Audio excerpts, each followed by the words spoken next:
You're watching Fox Sports, home to the World Series, Super Bowl 36, and now, the 43rd running of the great American race, the Daytona 500. The thing about Daytona and what it means to most of us drivers is this is our premier race. This is our Super Bowl. We call this the Great American Race. You know, this track was built in 1959. It was the first of the super speedways. Nobody had ever seen anything like this. Your heart's pounding, the fans are coming in the stands. People are hollering, you know, and the crews are revving up their air guns. They drop that green flag, buddy, and you head off into that first turn. And everybody is jockeying for position, and the track's dirty, and there's dust flying, and it's covering up your windshield, and you're trying to find a hole to get in, and all of a sudden you realize, I'm sitting on a hot rod today, boys. I'm going to the front, and I'm going to win this thing. It is your moment. This is your time, and it's all about you. It's all about what you've just done. We all drive into the victory circle, and victory circle it's like heaven. I mean, it's open the gates. When they get there, they open the gates, and you drive in, and that's when everything comes into perspective. We won the race.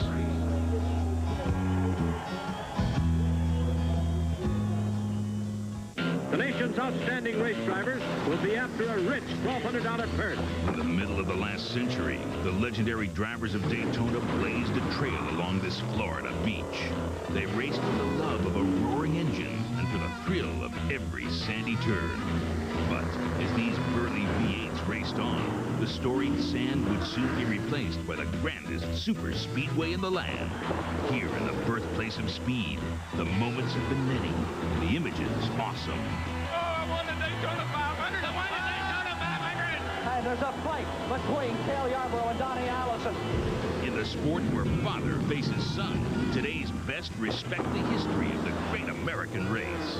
Because if one can raise his arms here in this victory lane, he can forever ride on racing's center stage. Now I think I got the crew, the team, the car, the engine combination, everything to win the Daytona 500. The thing about the Daytona 500 is you're nobody unless you won the Daytona 500. Man and machine, power and pride, drive and thrive.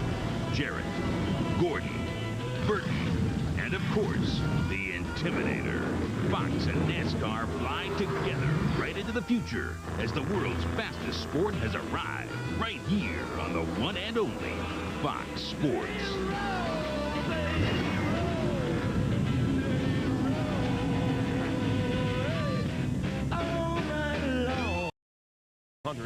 Today.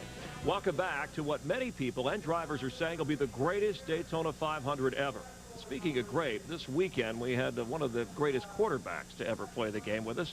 Fox's own Terry Bradshaw stopped by. Last night, Terry and Dale Earnhardt tried to give us a little tour of this historic track, but it turned into a bad episode of the Dukes of Hazzard. Well, folks, I'm Terry Bradshaw, and I'm here at the birthplace of speed, Daytona Beach, Florida. Now, it's about time, Fox got me away from that studio and that football crowd and got me around my kind of people. NASCAR, you got Winston Cup. I want to be on the track, and I want someone to drive me around that track. And who better than the Intimidator? I ain't talking about Darrell Waltrip either. He turned into Wussy. He's up there in the old press box. I'm talking about Dale Earnhardt. I'm going to go ask him if he'll give me a ride.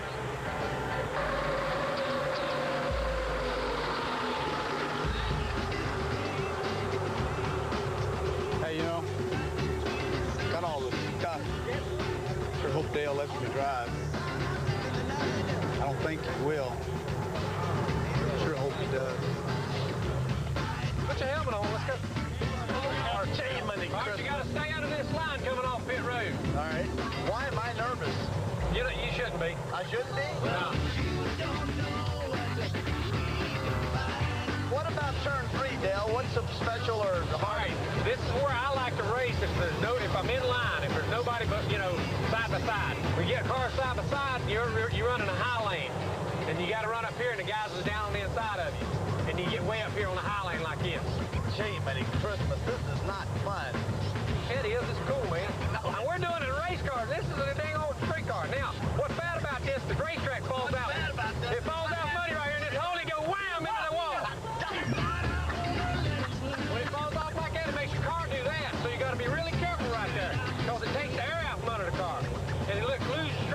up just the instant.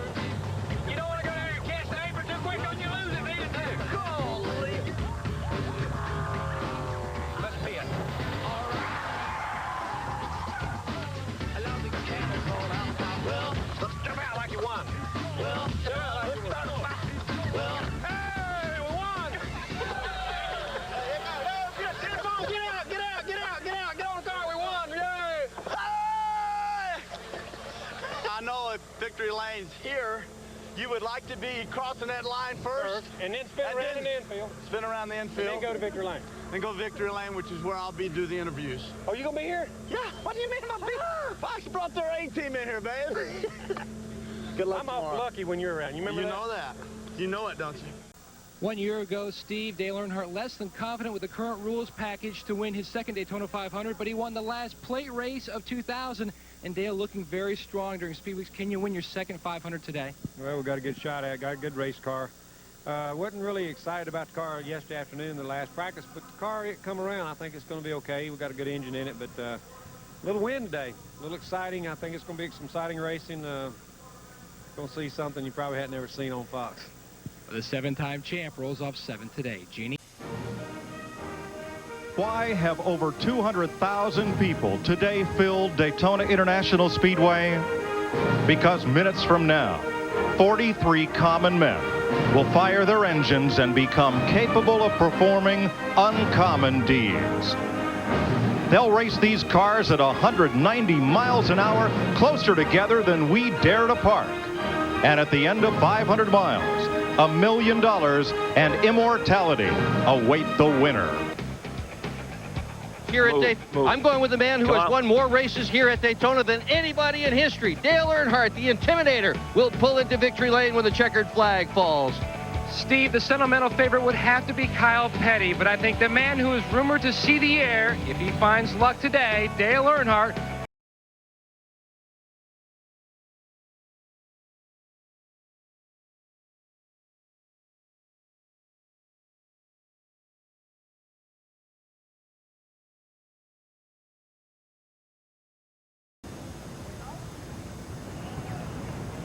And now, to honor America, from the hit television series Making the Band, J Records recording artist, O-Town.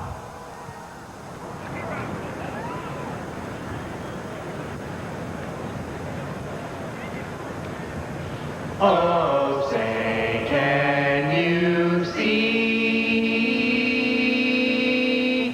by the dawn's early light what so proudly we hailed at the twilight's last gleaming, whose broad stripes and bright stars through the perilous fight o'er the ramparts we watched were so gallantly streaming, and the rockets' red glare, the bombs bursting in air, came through the night that our flag was still there.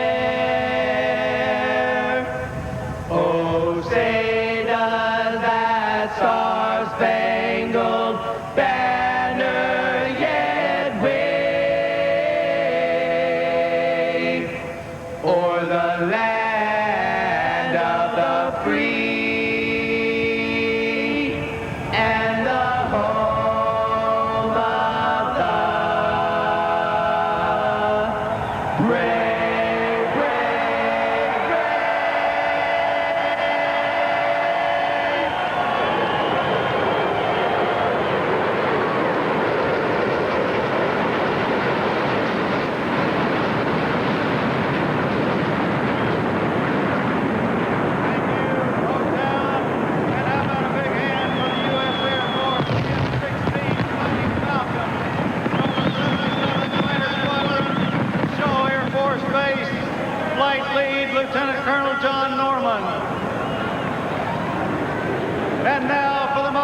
famous words in motorsports, the Grand Marshal of the 43rd Daytona 500, Chairman and Chief Executive Officer of United Parcel Service, Jim Kelly.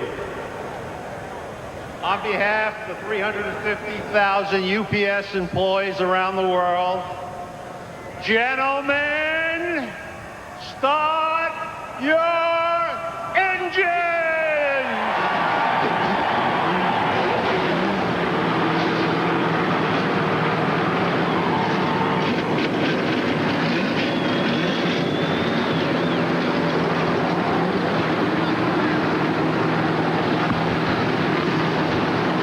Fans have waited all winter for this. Race teams have worked many, many months for this moment to start the Daytona 500. Hi, everyone. Mike Joy with the 1989 winner of this race, Darrell Waltrip, after 17 years of trying, and Larry McReynolds, who's been to victory lane in the 500 twice as a crew chief. Gentlemen, what does it mean to win the single biggest race in NASCAR?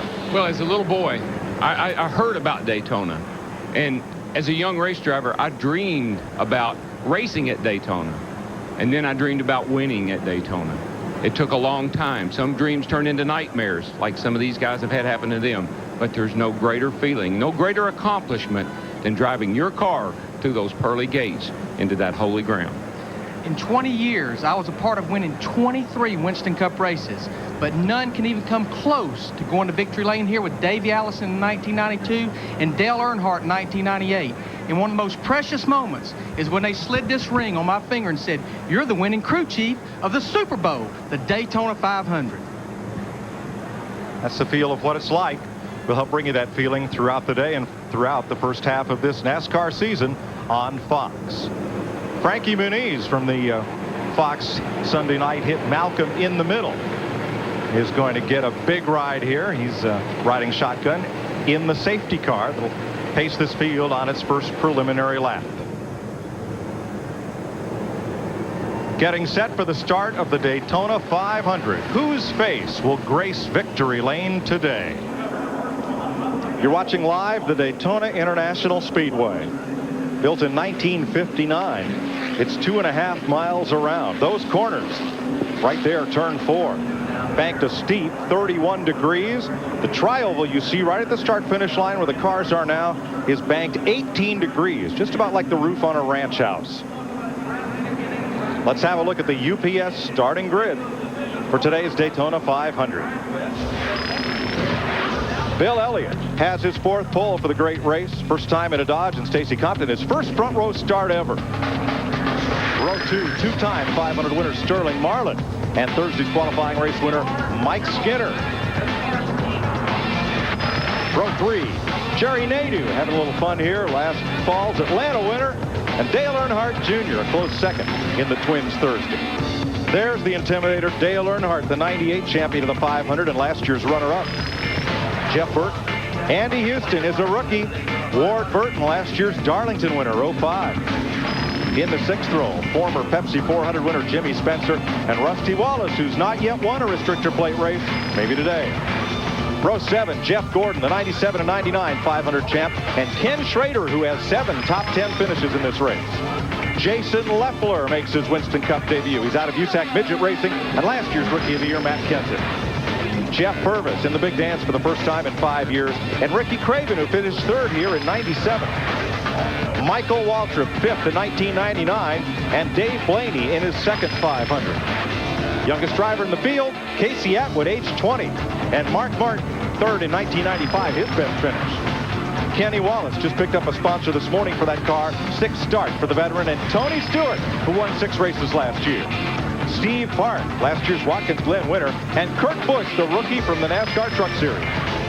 Mike Wallace, the middle of the 3 racing brothers from St. Louis, and there's Kyle Petty carrying Son Adams colors. Row 15, Buckshot Jones racing for the Pettys, and Ricky Rudd finished 3rd way back in 81. Dale Jarrett is the defending champion of the 500. Joe Nemechek makes his 7th start in this race. Johnny Benson, who led last year until 5 laps to go. There, he's still saying, what happened? Terry Labonte, the Iceman, 2-time Winston Cup champ. Bobby Hamilton, 11th Daytona 500 start. And John Andretti won here in July 97. There's the Winston Cup champ, Bobby Labonte, second in 1998. Jeremy Mayfield ran third in that year's race. Robert Presley makes his 8 500 start. And from Virginia, Elliott Sadler, his third 500. Robbie Gordon made his Winston Cup debut here in 1991. The open wheeler joins truck champ Ron Hornaday. Finally, Brett Bodine gets the last provisional start, the 13-year veteran from New York State. Today, 43 cars will try to complete the 200-lap, 500-mile distance. Posted awards, $11 million. They can go 45 to 55 laps on a tank of fuel. And let's go trackside to Steve Burns. Mike, Jeff Gordon blew his Daytona 500 motor in the final practice yesterday. This morning at 6 a.m., the team had to decide between one of 3 motors. They agonized over the decision. We're about to find out if they've made the right one. Let's go to Matt Yoakum. Steve, Dale Earnhardt is the most prolific restrictor plate driver in NASCAR history. 11 wins and only 52 plate starts. He's chasing his second 500 victory, looking to bookend what's been a legendary Daytona career. He was second in the Bud Shootout, third in his 125. Today, chasing his 35th total victory here in Daytona. Jeannie Zelasco. Well, Matt, 31st may be the farthest back a defending champ has ever started, but for Dale Jarrett, that's just fine. For him, this is not the Daytona 500. This is the Daytona 100. He plans on making his move in those last 100 laps. He just told me he expects trouble out in front. He has no problem hanging back and waiting to make that move. Giving a close watch on how the rookies progress. It's the coolest day of Speed Weeks, Larry. 68 degrees. Track temperature, though, 97 on the asphalt. That's definitely a key number right there because the sun's out, and the more the sun stays out, the hotter the track gets slicker and greasier, and these cars won't stick. Yeah, I noticed I'm driving around here that my car's slipping around already. I got the stickers on. I'm starting back here in the back, and I had to buff them up a little bit, but car feels pretty good. I got all my switches up. Gauges look good. Water's up to 180 right now. Got about 80 pound of oil pressure. Getting ready to come to the line, guys. Let's all have a good day. What do you say? All right, Ron Hornaday has our Conseco cam. Dale Jarrett, the UPS cam, starting 31st. Ricky Rudd, our Texaco Haviland on board, starting 30th. Tony Stewart, the Home Depot cam, sits 24th on the grid.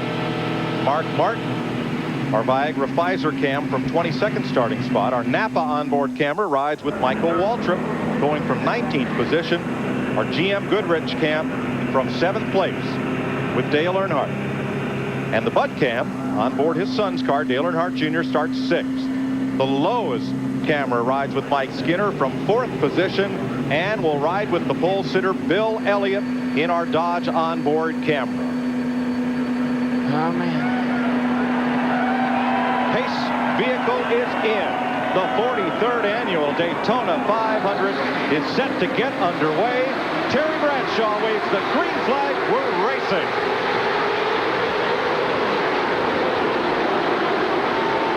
Two Dodges up front. Bill Elliott and Stacy Compton got a well of a start, and these guys have not been comfortable with their cars. So I'm anxious to see if they can stay up there. Yeah, and they haven't been on the racetrack together either, so that's that's something set up prior to the start of the day's race. What happened to that second row? It looked like Sterling Marlin did not come up through the gears quickly.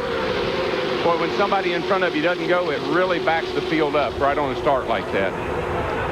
They're not wasting time. They're 3 wide, 4 wide down the back straightaway. There goes teammates Mike Skinner in the 31, Dale Earnhardt in the black 3. I think what we saw, the same thing we saw in the 125s, getting a big jump on a restart is not necessarily an advantage. From 4th starting spot, here comes Skinner on the outside, trying to lead lap 1. He's past Compton. He's caught Elliott. Elliott drops low to lead the first lap. Charlie Marlin's right there, too, looking on the outside, and he's got Dale Jr. pushing him. I know Bill's intentions are to try to stay up front if he can. That's what his plan was. I talked to him earlier, and he said, if I can hold this thing out front, that's what I want to do. Boy, Earnhardt's back in the sucker hole early. Sterling Marlin on the outside for the lead. Well, maybe not. They're in no sucker hole yet because they're all over the place. 3 wide in the back straightaway. We heard Earnhardt yesterday say in practice that his car wouldn't pull up like it had been. And, Larry, we've got a tremendous headwind down the back straightaway today. And it'll make those guys think, hey, my motor don't seem to be running. I'm not seeing the RPMs, but it's because that wind is buffeting that car, and it's almost just like running against a brick wall. Sterling Marlin to lead lap 2. we have every reasonable hope of a record number of lead changes for this race today. Talking about that wind up the back, what a driver looks at is his tachometer. When he looks down at his tach and he says, I've been turning 7,000 all weekend long. What have y'all done to me? I'm 6,800. This thing won't run. And of course, what's the crew chief saying, Larry? I'm telling you, you got a headwind down that backstretch, but this is wind-wise. It's similar to conditions to what these guys had in happy hour, so that's one thing that's not a curve thrown at them today. Earnhardt backing up. The battle's on point. Marlin has company. 99, Jeff Burton, and 8, Earnhardt Jr. Talking to some of the drivers, some of these cars are pretty free, pretty loose on new tires on the start, and that'll make them fast. Some of the other cars are a little tighter, and that'll make them slow. What they'll do, they'll start these cars low on air pressure because as they run and the heat builds in the tires, the air pressure builds up. Yeah, it will. The rear end will want to come around when the air pressure's down. It's like driving on a low tire on your passenger car. You can feel the low tire wobbling around. They won't be that way long, I can tell you that. Sterling Marlin in his 20th 500 appearance. He's won twice, and he's now led in 12 of those 20 starts. It don't matter who's leading. We still got a 43-car lead draft. Jeff Gordon has fallen from 13th to 24th. Earnhardt from 7th back to 13th. Challenge up front. New leader, Dale Earnhardt Jr. Dale Sr. down on the inside making a move on Bill Elliott as they head down toward turn 1. This is where the cars have really been aggressive. The guys have really been using that bottom apron down there to get a position on guys going into turn 1. It's been kind of breathtaking. Even up here. Well, if I'd have been up here 2 or 3 years ago watching these guys, I'd have retired then. Drivers have tunnel vision. You basically see what's going on right in front of you, and it's up to the spotters and everybody else to see what's going on around and behind you, and they ain't been telling me the truth. 3 abreast. Elliott caught in the middle now. Marlin fights his way back to the front. Earnhardt is leading that high line around. Mike Skinner right behind him, and then rookie Andy Houston. And Sterling Marlin's back out front again, guys. That car, that proves one thing, that 125 win was no fluke. It wasn't all about just being in the right place at the right time. He's got a pretty fast hot rod there. Tony Stewart trying to climb the ladder. He's 19th right now. Pulls alongside Jason Leffler. That's Mark Martin just in front of him. Tony Stewart has patience written on his dashboard. They made it bigger for the race today. Takes up the whole dashboard today because he is not a patient driver. He's a very aggressive driver.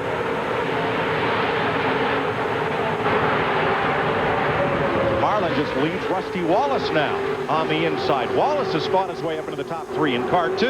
Now they got Jeff Burton in that 99 car caught in the middle. Little help from behind, but the outside row and the inside row is the ones that are moving. That's right, because when you're in the middle like that, the wind's buffing off of all the cars. It really slows you down. Rusty Wallace has never won a restrictor plate race at Daytona. He has come from 12th on the grid to 2nd and brought Earnhardt back up front with him. When you're in the middle, as a driver, you're saying, give me a hoe, get me a hoe. I got to get in somewhere. And they're saying there is no hoe. You're going to be 43rd when you finally get in line again. And the thing about it is, Mike, that's it. The driver panics. He's in there. He knows he's losing spots, and he knows it's going to take him forever to work his way back up there. So it takes the crew chief to calm him down. I can't help but notice the front of the roof here on Earnhardt's car. It's like it's buffeting. It's because Rusty Wallace, the car in front of him, with that roof flap across the roof, or that roof fin, it's putting dirty air, and it's making the air on Earnhardt's car mad. It don't know what to do. No, and that's right at the cowl opening, I believe, and that'll make an engine run terrible because it messes up the airflow into the air box that leads to the carburetor. Now it's Jerry Nadeau pulling the outside train. Out there in lane 2, Jeff Gordon right behind him, and Ricky Craven. Nobody can do anything with Marlin. He's just sitting there kind of pulling these cats around, and, Dale's figured out he doesn't want to be on the outside. He wants to be on the bottom today because he went way back, about 8th or 9th, but he's worked his way back up there in the top 4 or 5. Pole sitter Bill Elliott has drifted back to 21st. Dick Berger? 10 different teams changed engines for this race. One of them is Rusty Wallace in the number 2 car. He is coming into this race with an engine that is just barely going to make 500 miles. They did not want to start with an engine that had any miles on it at all. That's how hard they're pressuring to win this event. these restrictor plate engines, they build them with light parts, light rods, light pistons, small bearings. Friction is a big enemy of a restrictor plate engine. So they try to keep everything as free as they can in the motors, but 500 miles is a real stretch for the parts they've got in these engines. John Andretti started 36th up to 13th, the biggest gainer in the field. Here goes Earnhardt to the inside on Wallace. And he's got some push from behind, so there's a good chance he's going to get right up on Sterling before they get to the end of the back straightaway. Nadeau leads briefly in the 25. There's Gordon with his new engine up there. You know, he had an engine failure yesterday afternoon, and there he is right in the front of the pack. So made a good call, changed that thing. He was really lucky. Jerry Nadeau trying to become the 4th different leader of the Daytona 500 in just 9 laps. Nope.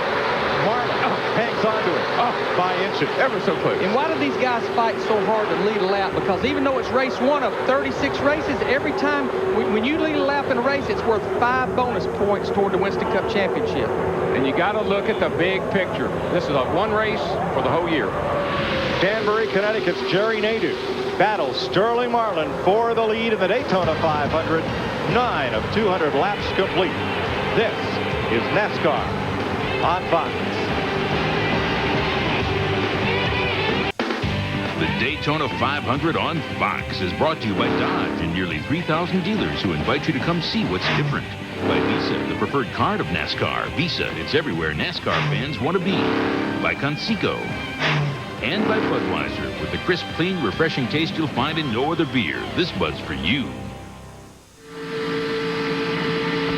12 laps in, Sterling Marlin still leads in the Daytona 500. This year's Bud Pole Award for the race presented by Anheuser-Busch to Dodge's Bill Elliott, who won the pole in last Saturday's qualifying. But congratulates Bill Elliott and his team. But he is slipping back. 18th position right now. You can see how he has drifted back from the pole. Yeah, you know, I think Chip Ganassi's probably calling Juan Marlin because he'll be calling him Juan before this over with. He keeps running this way after his IndyCar driver, Juan Montoya.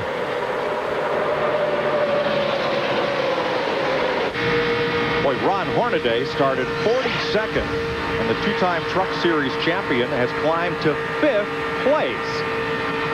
Goes to show you get in the right line, you'll go to the front. Oh yeah, and coming from the back is sometimes a little easier than starting out front.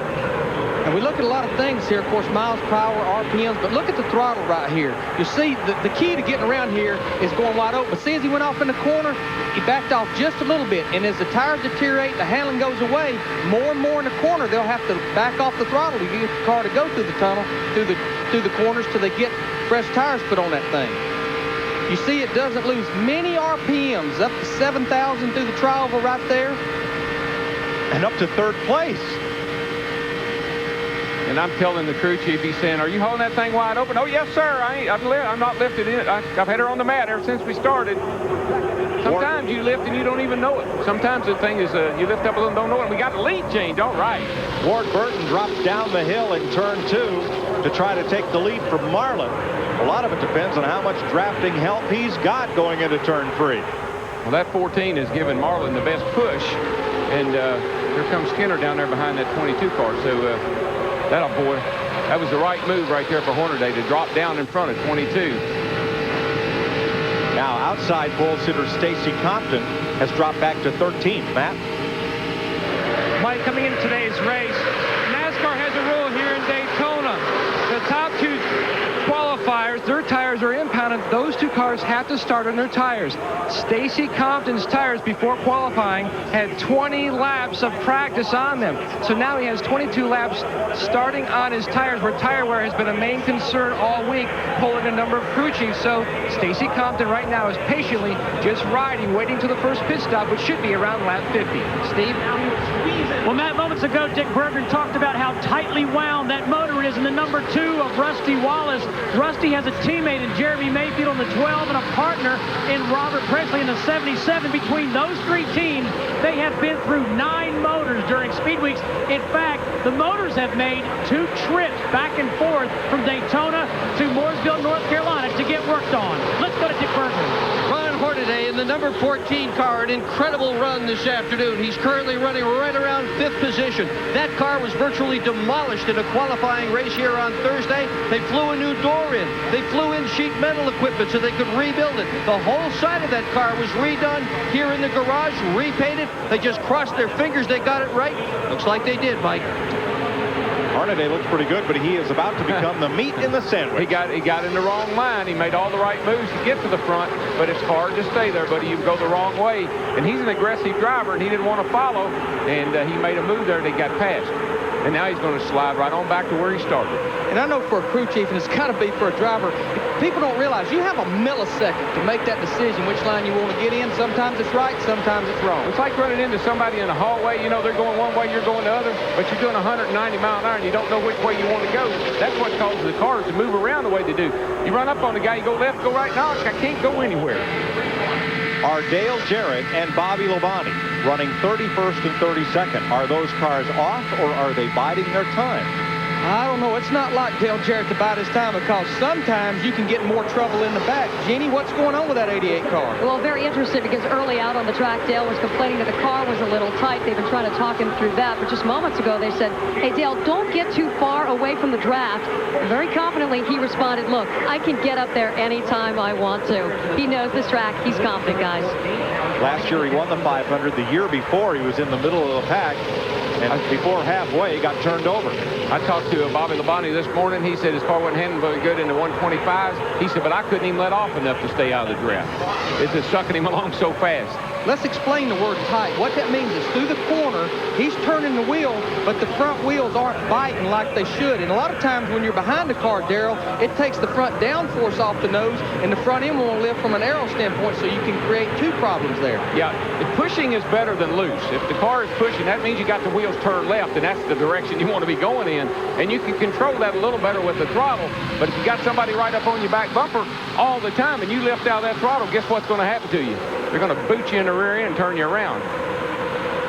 Dodges have led 18 of the 19 laps, including the first one from Bill Elliott.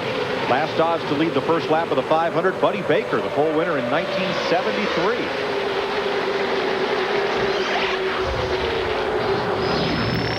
Here, I'm going to show you what tight is. Watch this guy go through the corner. Watch his hand position.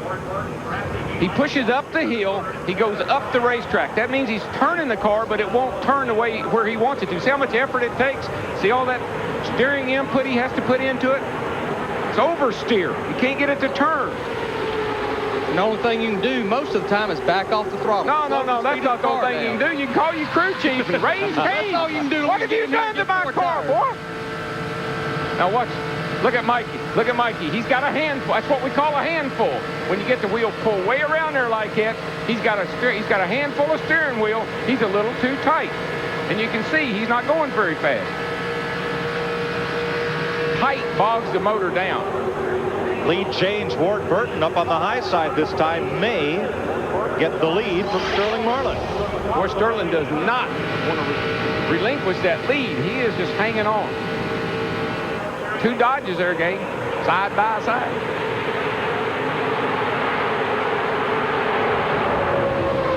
And old Jerry Nadeau just kind of slipping along.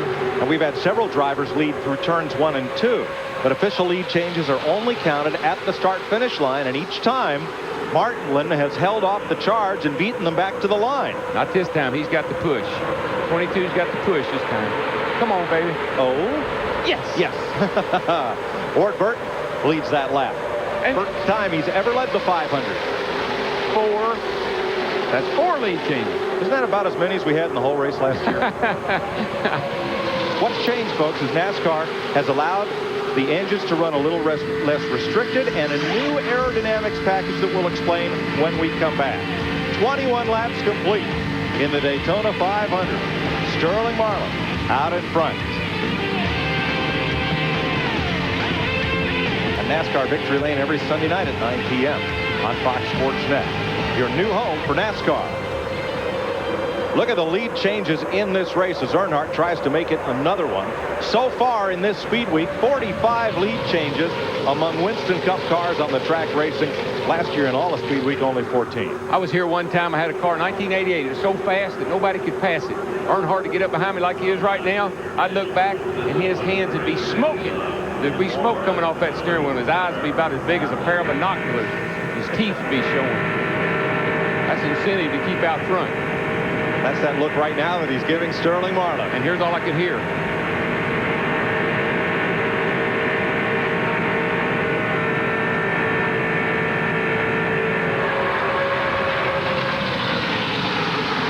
Show you move Earnhardt. Put on Mike Skinner. Move. Inside. Inside. That's called the... Moving on your back. Watch them out. That's Skinner's spotter telling him inside. The black car is inside. That's called a passing signal. Dick Berggren. Mike Skinner and Dale Earnhardt traditionally, although they're partners, teammates, don't ordinarily work very well together on the racetrack. This Speed Weeks has been different than any we've seen before. They've spent a lot of time in the garage area talking back and forth, crew chiefs talking back and forth. We've seen them working better together on the racetrack than before. That could pay big dividends when this thing gets down to the end. Look at Earnhardt. Right down to the apron to take the lead. With Jeff Gordon pushing him in the 24 car and Dale Earnhardt Jr. in the red car, the 8 car pushing with him. Darrell, he was down there in the Bermuda Triangle for a while. I'll tell you one thing. I've been out there when there were 2 Earnhardts there, and I've been out there long before now when I thought there was more than one Earnhardt on the track. I can tell you that. Earnhardt has now led in 19 of his 23 Daytona 500 starts. Jeff Hammond. Mike, earlier today, I was talking to Earnhardt's crew chief, and he told me then that he thought just like the 125, if they could get their car to the front, that they could comfortably lead this pack around here today. I don't think he'll stay there very long, because that 40 car did not like what happened to him. Chevy, Dodge. We're going to play dodgeball here as Marlin comes up behind Earnhardt. And he did it by himself without no help. Yeah, that 40 car, Sterling Marlin. Trouble up there in turn 3 and 4. 2 cars slide up against the wall and then get free. Something happened to that. It's Rusty Wallace in the 2 car. I believe he's got a right in the 5. I think he's got a right front down. He's trying to get to pit road. And he will without incident. We will stay green. Locking up the right front. First pit stop of the day, unscheduled for Rusty Wallace. Right front tire, flat. Steve Burns. And Rusty Wallace off pit road. Smoke coming from the right front of that number 2 car. We understand he may have come down pit road too fast. Over 18 coming into the Daytona 500. 15-second penalty for Rusty Wallace. He's going to go a lap down with that. 15 seconds here. That's from here to eternity. Especially while they're out there under green. They're coming off 4 now, so he's definitely going to go 1 lap down, but you can't run faster than 55 miles an hour. And here they go by him right there, so he is 1 lap down, just 29 laps into this Daytona 500. But Larry, the good news is if he can get up to speed, he can catch on to the back of this car, this big draft right here. And if things work out for him, it's an early pit stop, but he can stay out longer than anybody else now. I'm glad as my driver, you feeling that way. We make this lap back up. It's the Daytona 500. Don't let me down now, baby. Keep me pumped up. But that's a tall order, because with the tall gear these cars run, it takes them more than a full lap to get up to full speed. Well, you saw he came out right there with them, and they're just, kind of blowing by him there. But he's got some cars to draft off of. I don't know if he got into the fence or not, or if he got in that car beside him. They made some contact, look like. And there's the damage to the tire, the inside of the right front on Rusty Wallace's car. Jeff? Mike, right now this is where Robin Pemberton is trying to get control of his driver once again and let him know that, hey, it's a long, long way before the end of this thing. Get caught back up. Everybody's got to make a pit stop and start cycling through. He still is not out of this race technically yet. He's probably trying to remotivate him. Steve?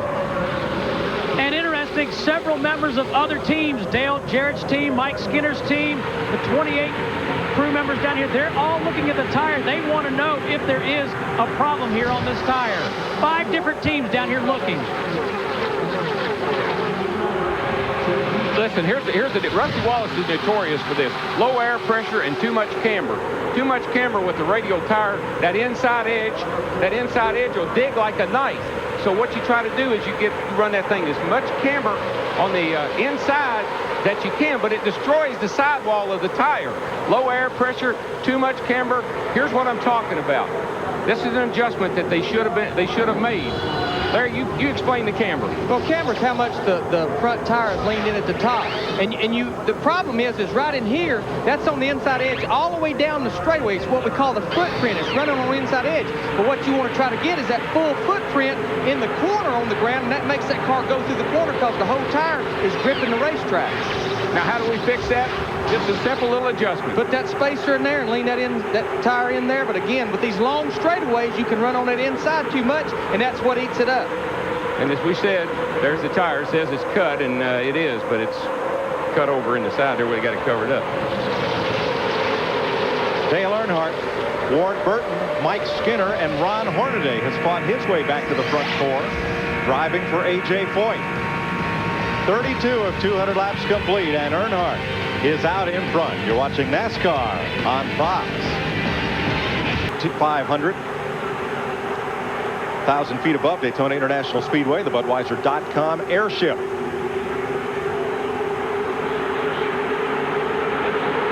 Mike Skinner sits there third, Jerry Nadeau fourth, and then two rookies, Casey Atwood and Andy Houston.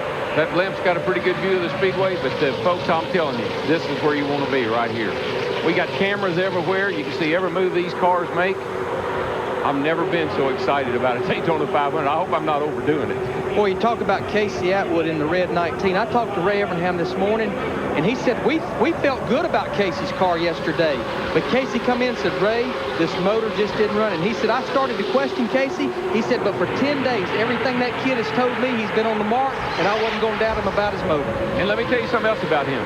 He had to run his way into this race through the 125s. He didn't qualify well, and he drove a whale of a race in the 125. Bill, on the other hand, slid back. I don't believe Bill's been in a racing situation all weekend. Ward Burton's backed up. He's gone from second, now back to fifth, and the inside line is moving past him. There's a look at Bill Elliott, the pole sitter, who was all the way back to 42nd place. And just in front of him, Winston Cup champ Bobby Labonte in 39th, and Dale Jarrett in 37th position. A lot of big guns running at the back of the field. Matt? And Mike, Jeannie Zelasco talked earlier about Dale Jarrett fading to the back. Actually, in the drivers' meeting, Dale, Bobby Labonte, and Johnny Benson struck a deal to, when the green flag dropped, to fade to the back and just let the race play out. Because of the new aero package with a strip across the top and the plate, they know they can get back up to the front. The one complaint, they are complaining about their cars being tight due to a crosswind off turn 2. Lead change, Mike Skinner, who won Thursday's qualifying race by 4/1000ths of a second. He has gone to the front. 7 lead changes in 38 laps. Last year, only 9 lead changes in the whole Daytona 500. I made this statement a year ago. Got a little bit of trouble. They didn't need seats in the grandstands a year ago. They needed to put cots because everybody was going to go to sleep. This year, they don't even need seats because nobody's sitting down up here. A new aerodynamic package. Look from the back of Mike Skinner's car and look at the roof of Jerry Nadeau and see that strip that runs right across the top of the roof. And that's something we didn't have a year ago, but what that's doing, it's poking a bigger hole in there, and that's what's allowing these cars to pull up and make a pass.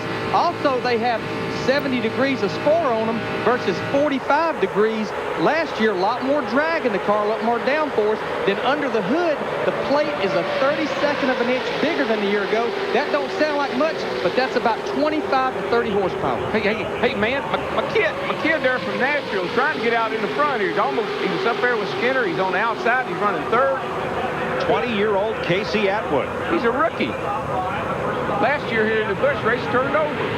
This year he's up there fighting for the lead in the Daytona 500. Mike Skinner, the reason he's moving back and forth, he's trying to see which one of those lines is going to come with him. He don't want to get suckered by the whole line on the high or the low. But, Dick, what's happening with the black 3? He's just called in, Larry, and he has said that the wind on the backstretch is just killing him. It bothered him last night as well during the final practice session. They changed intake, carburetor, and even the oil cooler on that race car. It didn't get the job done. To Matt. And also, Tommy Tommy Baldwin just talking to Ward Burton. They would like to pit around lap 50 to kind of get a gauge on their fuel mileage, because last Sunday in the Bud Shootout, some teams were not getting the mileage they had hoped. Steve Burns. Matt, we just listened to Royce McGee, the rookie crew chief for Mike Skinner. Mike Skinner is complaining about the car being a little bit loose. They're going to add wedge to the car. They're going to pit in about 10 laps if this race stays green. Now, Rusty Wallace is right with that lead pack. Car 2, fourth car on the bottom lane. He is 1 lap down due to the pit stop, trying to get back on the lead lap. And I think he can. I tell you why. These cars are starting, the tires are going off on them. They're starting to have to lift in the corners. It's backing everybody up. And Rusty's got fresher tires. He gets out front, he's back in the race. Now, Rusty wants to see here, we're about 10 to 12 laps before green flag stops. He wants it to cycle through. That way, when everybody pits, and I think we got another lead change. Sterling Marlin is back to the front of the field. Marlin just drove under Mike Skinner, and Marlin retakes the lead. Mike Wallace has climbed up to 4th place. Where did he come from? He came from 27th starting spot. 41 laps complete in the Daytona 500 on Fox. This is brought to you by UPS, the official delivery company of NASCAR. We want to race the truck. People love the truck. Welcome back to Daytona, where Mike Skinner now leads 20-year-old rookie Casey Atwood, and another rookie right behind him, Andy Houston. Then Mike Wallace, who has pulled big brother Rusty up into the lead draft after Rusty had to make an unscheduled pit stop for a flat tire. Right now, everybody is really, really working hard because they're close to a pit stop. Tires are going off. The wind is pushing them like crazy up turn 2 over there. Jeff Hammond. Yeah, Mike, we're talking about Rusty Wallace. Rusty had a little bit of a problem early on. Cut a tire down, had to get up, get out of the way, and make an unscheduled stop. But when he came down pit road, he's coming down so hot, he actually sped down pit road, even though he had a flat tire. As you see coming in here, got him all smoking. Couldn't get it slowed up quick enough. He got penalized 15 seconds for speeding on pit road. So therefore, Robin Pemberton, his crew chief, had to get back on the radio and let him know, look, cut a tire down, everything's okay. It's a long, long way to the end of this race. Just keep digging, baby. We'll get back in this race. And now you see Rusty's up with the lead pack. And if everything cycles through, he's going to get back on the lead pack, on the lead lap. Everything goes according to their plans. They may get a caution, and he'll be back in this race. And it looks to me like he's got a car that can be reckoned with. Mike? That's exactly. I put him in the position. It's like you're near the front now. These guys are going to be on pit road in anywhere from about 6 to 7 laps to get their tires. Once they all pit on the green, that puts them back on sync. Now, what Rusty needs then, though, he can run probably to about lap 75 to 80. He needs the caution to come out before then, where he don't have to be on pit road for a green flag stop. What I can't believe is Mike Wallace goes to the bottom of the racetrack, Darrell. There's still 43 cars in this lead draft. Nobody has lost the lead draft. Everybody's hanging right in there. But let me tell you a problem for Rusty. He's running the bottom of the racetrack. He's not going to pit. All these guys are probably going to pit about the same time. He has really got to be careful not to get caught up in cars turning into the pit. In the wall, Purvis. I think that's Jeff Purvis who bounced off the wall coming off turn number 4. Caution is out. The caution is out. And I don't think the leader got it. Jeff Purvis. There's the damage to the right side of his number 51. And the field comes around to the caution, and the pit crews get ready to go to work for the first time today. The James Finch, number 51, Purvis. This is when Rusty Wallace is hollering on his radio, tell them to let me by, let me by, let me get back in the lead lap. Come on, guys, back off. The rule, though, is you need to be in touch with the leader to race him back to the line. Here he comes. He's coming, but I don't believe Sterling and Skinner, those guys, are going to let him beat them back to the line. If I'm Skinner's crew chief, I'm saying, look, Rusty Wallace has got a fast race car. We don't need to let him back on the lead lap. And they don't.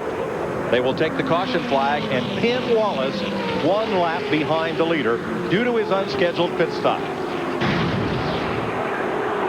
Watch the white car right side of your screen. Here he comes. Here he is up here.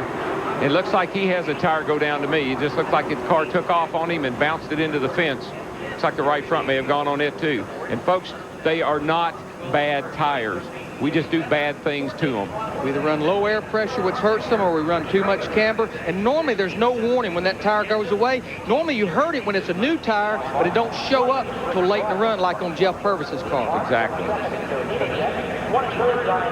Well, this changes the complexion of things. And Jeff Purvis will be towed back to the garage. Dick Berggren.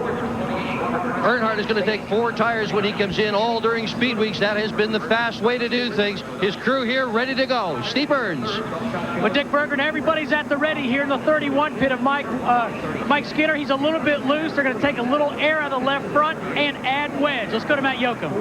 Both Burton brothers, the 99 of Jeff Burton and the 2204, are reporting their cars are tight.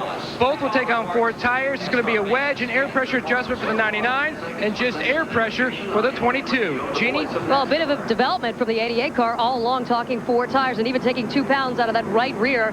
But guess what? Now they're just going for 2 tires, a change of plans as they worked on that deal with Johnny Benson, working on a deal with the tires as well. Well, Buddy Baker can breathe a little easier. He holds the race record set in 1980. Average speed for 500 miles, 177.6 miles per hour. The first 100 miles of this race were run at 182.3. Earnhardt just ran into the back of Schrader coming into the pits. I mean, he knocked the fire out of him. 41 cars will be on pit road, all but Rusty Wallace and Jeff Purvis. Let's go to the pits and Matt. Both Tommy Wallace and Tommy Baldwin changing tires are already on the left side of the car. They made an air pressure adjustment to the right rear to help loosen up this 22 car. They're getting the second cannon. He's down and away, Steve Burns. Jason Paulbrin, Sam Tubbs changing tires on the 31. But he's blocked it. He has to back up to get around Kenny Schrader. Oh, tight squeeze, but he does make it. Casey Atwood also has to be pushed out of his pit stall around Mark Martin. Not a lot of room there, Larry, when you're trying to get all that service done in a hurry. That's the only thing bad about pit stops on the tops, especially this early in the race, because you've got 41 cars on there and nobody gets in their hole. It looks like Jimmy Spencer's day may be coming to an end.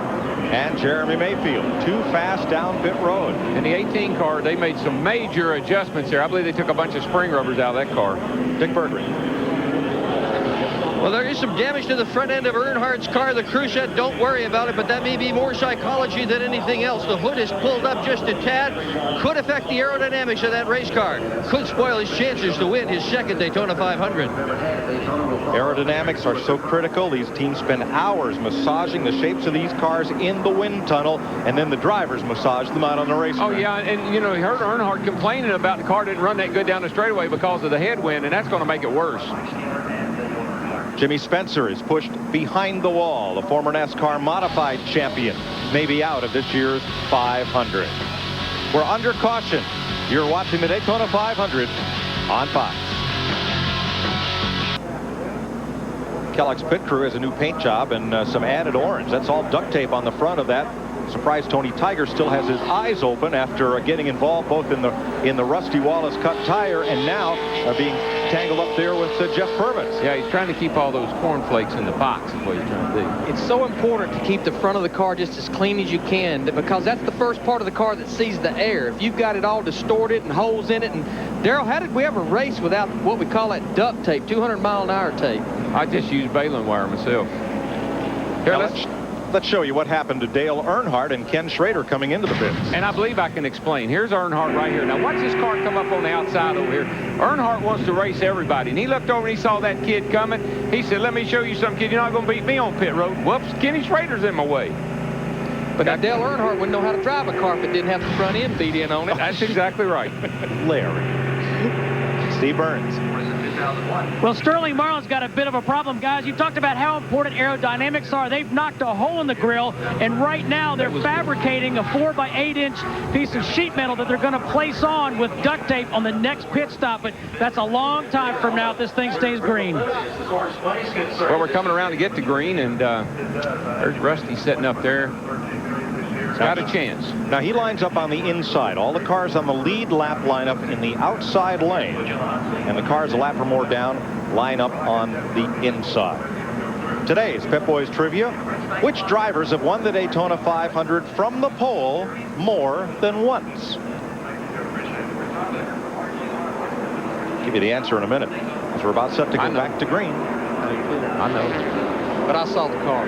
Andy Houston trailing Ward Burton. Mike Skinner is third. Dale Earnhardt is fourth. Jeff Gordon is fifth. Jeff Burton is sixth. Mike Wallace seventh. Sterling Marlin, rookie Kurt Busch, and Ken Schrader are the top 10 as we get set to go back to green. If Wallace can pass leader Ward Burton and stay in front of him and the caution come out, he gets a free pass around and he's back on the lead lap. Here we go.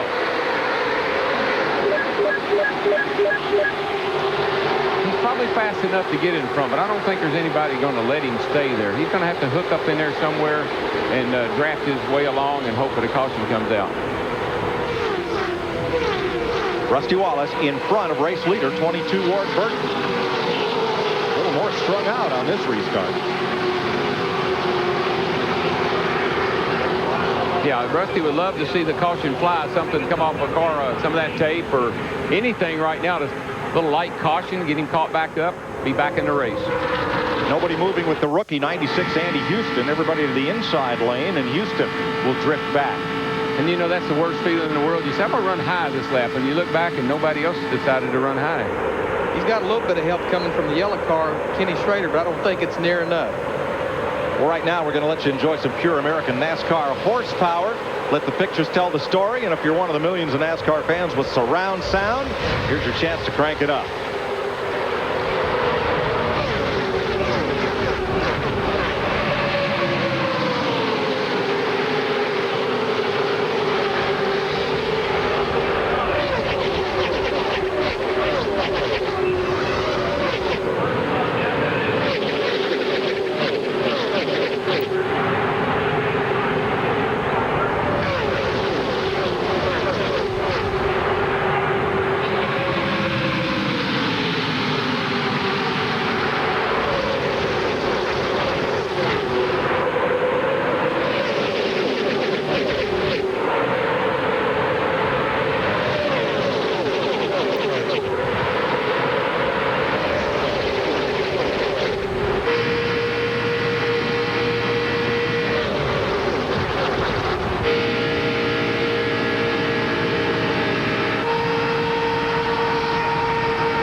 Cars now in that lead draft, and a rookie, Kurt Busch, going for third place there behind Sterling Marlin. Got pinned in traffic. Earnhardt Jr. moves up to third behind Burton and Marlin wants to lead. And that Dodge is potent. When he wants to get that thing out front, he just goes up on the outside. He goes down on the inside. He just takes her to the front. Saw some sparks fly out of the 22 car. Now, that's a product of low air pressure from just coming out of the pits. That'll go away in just a few laps. Right height of the car's a little low with low air pressure and exhaust pipe. Big bump over there in turn 2 will bottom out till the pressure builds up. Now, we lost a few cars on that restart, and I can explain why. They were all single file. When there's a single file restart and you're not doubled up, it's easy to lose the draft because of anticipating the start. If you don't nail it just right, that lead pack will get away from you, and the first thing you know, you're out of the draft. Two of the cars that lost out, Bobby Labonte, the defending Winston Cup champ, and the defending race champion, Dale Jarrett. Jimmy Spencer is in the garage area. They're changing the rear end on his Travis Charger number 26. Boy, if you're Robin Pemberton, Rusty Wallace, crew chief, you're just sitting there begging, please, can't there be a caution? We don't want nobody to have a problem, but can't there be a piece of debris on the racetrack or something? We need a caution flag. And you know who's calling in the most? Rusty Wallace. I see something in turn 3. There's a piece of something in 3. Wallace, number 2, just ahead of the race leader, Ward Burton, in 22. And, of course, Gary Nelson's over there saying, I can't hear you. That's the NASCAR Winston Cup director, Dick Berggren. Ricky Rudd, who was one of the pre-race favorites, has just called his crew and said he has a vibration in his car. Vibrations do not go away. They are often the result of a loose wheel or some sort of a fairly significant problem. So far, he is hung out there on the racetrack. And it's a terrible place to be as a driver. You don't want to make a pit stop and find out there was nothing wrong. Maybe it's a tire that's just a little out of balance, or maybe it's just something is happening to the car, but it has no big effect on the car. So if you pit, you're out of the Daytona 500, and you can't afford to do that. Darrell, I've been watching the 88 car since the restart. They had dropped almost 2.5 seconds behind, but in 2 laps, they've closed it back down a full second, so they're coming. Yeah, that group back there, we know that the 18, the 88, those cars in the back there, the 12s back there, they're fast race cars. And I think if we saw Dale Jarrett, if you think about practice, he did a lot of running all by himself for this very reason. Meanwhile, Dale Earnhardt, who restarted 4th, has fallen to 20th. So Ward Burton the leader. Mike Wallace presently in 2nd. Mark Martin has fought his way up to 3rd. Dale Earnhardt Jr. is 4th. And Ron Hornaday, the rookie in that green number 14, up for 5th. And rookie Casey Atwood battling him. And he's going to the front without a lot of help there. Kenny Schrader in the yellow car does jump in behind him, but he was going to the front on the bottom there with no help at all, pushing from behind. Dodges, when they get them right, looks like they can really run. This new aerodynamics package that NASCAR has instituted has created such parity that right now, half of the drivers in the top 10 positions have never won a Winston Cup race. They'll turn the screws a little tighter as the Daytona 500 rolls on Fox.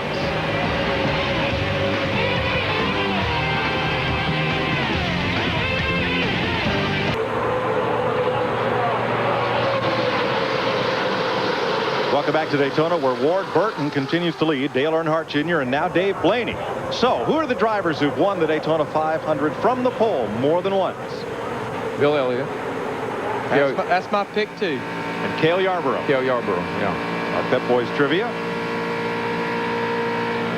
You're riding with Bill Elliott, pole sitter for the 500. Right now runs back in 37th. Now at Fox, we'd like to bring a lot of innovations to NASCAR, including a way to help you at home identify the cars more easily than before. It's not quite ready, but we'll give you a small taste of what we're doing. There you see that pointer aiming at Ward Burton, help you find him if we're talking about where he is in relation to rookie Casey Atwood. Fox Tracks will point out their speed as of the moment.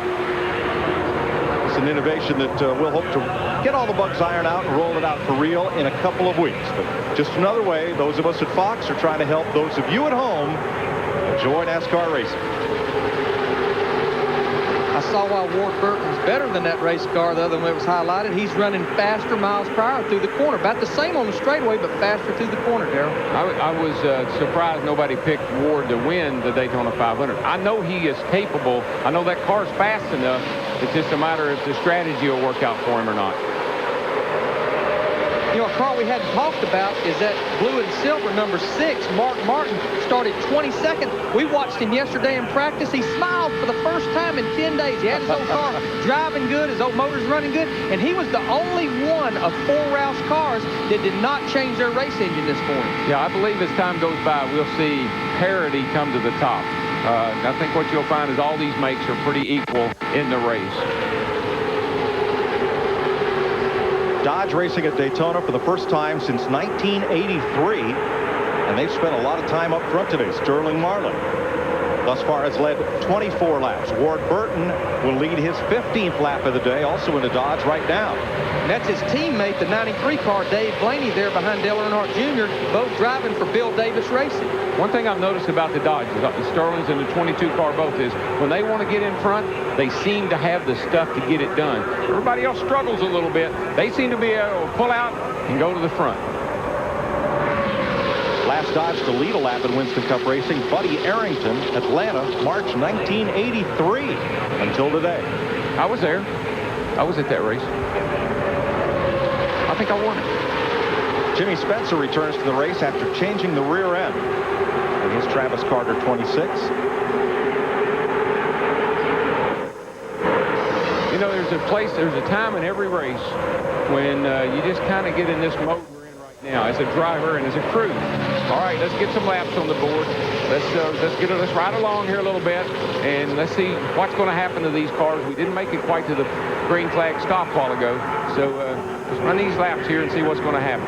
Those two rookies, Casey Atwood in 19 and Andy Houston in the yellow and red 96, they've worked together a lot today. And Andy Houston, his car was another one. Put a new race motor in this morning. Got that Robert Yates power there.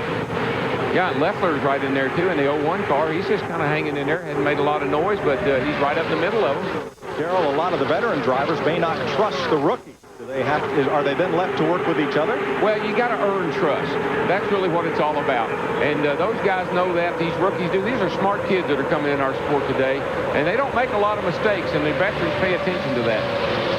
You do have to earn that trust. Mike Skinner, when I went to work for him, he said, Larry, I don't understand it. Nobody will run with me. I said, Darrell, drivers aren't too smart. When they go off in the corner and the caution lights are on and you're in the fence, that means they can't run with you. That's right. Well, they're not predictable. They don't have the experience, so you don't really know what their G2 is. You don't know what to expect out of them. And so you watch them. The best thing can happen to a rookie in this race, when it's over with, you never knew he was in the field. Ron Hornaday, one of those rookies, number 14, in 8th place. Kurt Busch, Ian Hornaday out of the Truck Series. Jason Leffler spent last year in the Busch Series, and before that ran USAC Midgets. Casey Atwood last year in the Busch Series. Before that, he ran late models at Nashville.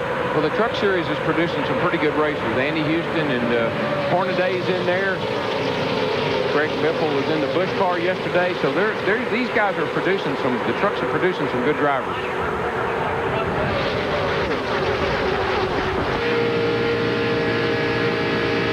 This is Mike Skinner, was up there leading before the caution. After the caution, remember they talked about his car being a little loose, going to make some adjustments. Sometimes you can over-adjust. If he was leading and he was telling me I'm a little loose, I might say, let's try another set of tires and see if that changes. He's all the way back at 27th position now and losing more. You know what? Every time I put wedge in the car here, added wedge to the car to try to tighten it up, it made it looser. Steve? Well, yeah, when the 31 came in, he complained of being loose. They were going to add wedge, take some air out of the left front. But he has not said a word to the team since he's gone back out there. All we hear is a spotter telling him about the traffic around him. But Mike Skinner has not said a word, Dick Berggren. Bill Elliott, who started on the pole, is all the way back to 38th right now, way at the tail end. I just spoke with his crew chief, Mike Ford, asked him what's wrong. He said, well, he's just kind of laying back. And I said, well, is there anything more in that? Ford looked at me and said, I sure hope so. There's last year's winner, Dale Jarrett, this year's pole sitter and 3-time winner, Bill Elliott. They're all hanging out back. Yeah, and I think what they're thinking is they're just going to drag everybody back to their level. If they're not going to run up front, I think everybody's just going to back up to them. I don't know. Tell that to Ward Burton and Dale Earnhardt Jr. as they bring this group around. 70 laps complete this time. 175 miles. And Ward Burton leads the Daytona 500 on Fox. I've always related, a crew chief is like a head football coach. You've been formulating your game plan all week. You come here with your game plan, but that old race car, it can throw you a curve early. You got to adjust your game plan. And Dale Earnhardt, they've been adjusting their plan. He's done worked his way, headed back to the front in that black 3. Yep, Earnhardt's back, and he's hunting the lead. Not a good place to be. Sucker hole. He's going to have to get back on one of those lines pretty quick. But he's getting some help. But you notice how he's dancing around in there? He don't like that. That's not something he likes. He's getting a good old push there from that green 14 now, Ron Hornaday. Yeah, that's his boss, his ex-boss up there, you know. I'm sure Hornaday says, hey, remember me? Used to drive in the Truck and Busch Series for Earnhardt, now works for A.J. Foyt. But he just left his ex-employee hung out to drive in the middle. Well, he knows he can't stay in that middle very long. That is not the place to be. He'll be in the back in a hurry. Boy, Hornaday just barely got in front of Kurt Busch in the 97 car, and Kurt's going to say, hey, you're going to get in there, you're going to take my push with you. Right with him, John Andretti. He's moved up to challenge that top 10, and Petty's 43. Another rookie caught in the middle. There's the red nose of Andy Houston's car. And here comes Earnhardt down the inside. Under Marlin, 3 wide through the tri-oval. And he almost took the nose off Marlin's car coming back up. I believe Schrader led that lap. He did. Good man, Schrader. That outside line is on the move right now. They got a good run through the tri-oval. Got us another lead change, our boys. Yep, Ken Schrader becomes the 8th different leader of this race. That car has been strong all week. They hadn't made very many adjustments to that race car. They've just kind of fine-tuned on it. It's run good and it's drove good all week. Biggest movers of this race, Ron Hornaday, 33 spots ahead of where he started. John Andretti's picked up 23 spots. Mark Martin, Kurt Busch, Brett Bodine, who started last. Jeff Hammond. Mike Joy, I've been watching the wind from down here at my vantage point, and I'm telling you, it's really starting to kick up. And also notice that overall lap speeds are off considerably from practice as well as from the 125s, and I believe this wind's got something to do with it. That's a stiff breeze across turn 1. Yeah, and I believe those Dodges may have anticipated that because they seem to have a little bit better gear selection to me. They can really stretch out down that back straightaway. Sterling and the 22 car both. 4 top contenders are way out back. Bobby Labonte, his teammate Tony Stewart, as Mark Martin goes to the lead. Well, that's that old dog he said wouldn't hunt. He's been complaining about that car for 11 days. We talked about it earlier. He's done something that it takes to get the victory lane here at Daytona. You don't always have to be the fastest car, but you got to have the best handling car. And I know Mark knows more about cars than most of the guys out there. Here we go. That's another one. I'm keeping count right there. 16 lead changes now among 9 different drivers. It's funny how they ride along. Nobody wants to lead, and they just kind of, somebody stays there, and all of a sudden, here they come and start racing. Darrell, that's the first green flag lap that a Ford has led today. Last year, they dominated this race. Well, it's, you know, politically, they've been complaining about their cars, and who knows? Still early. Ron Hornaday. Now, this would be big if Hornaday could lead a lap. He is a rookie. It's A.J. Foyt's car. Sterling's back there. Earnhardt underneath him. Hornaday takes him downstairs. Thinks better of it. Good thinking. Schrader leads this lap. Wow. Sure, I'm glad they paid these aprons. You know, they got them big and wide. So, good thing. Ward Burton down to the bottom. You see Hornaday, the green car, lost a bit of momentum there and his breath, and it cost him position. He had to back off the throttle, and with that restrictor plate on that carburetor, you have to back off. It takes a little while to get back up to speed. I don't know if Earnhardt wants to mess with that bulldog. Well, I don't think he does, but I think he also wants to kind of hide himself back in there for a few minutes, so maybe Earnhardt won't remember who it was, because Earnhardt will get you for doing stuff like that. Ron Hornaday drove for Earnhardt last season, and Earnhardt let him go when he decided to run 3 Winston Cup teams instead of 2 Cup teams and a Busch team. This is coming in the trial. There you see they're just a beating and a banging on each other, trying to break each other's momentum. It didn't take but one little lick, though, for Hornaday to get up out of the way. He didn't want any part of that. Would you? No, I've had my taste of that fender, and every time I ever felt that, the next thing I heard was... Oh, jeez. Lead change again. Here comes Mark Martin on Schrader. Kurt Busch is right there with him, Jeff.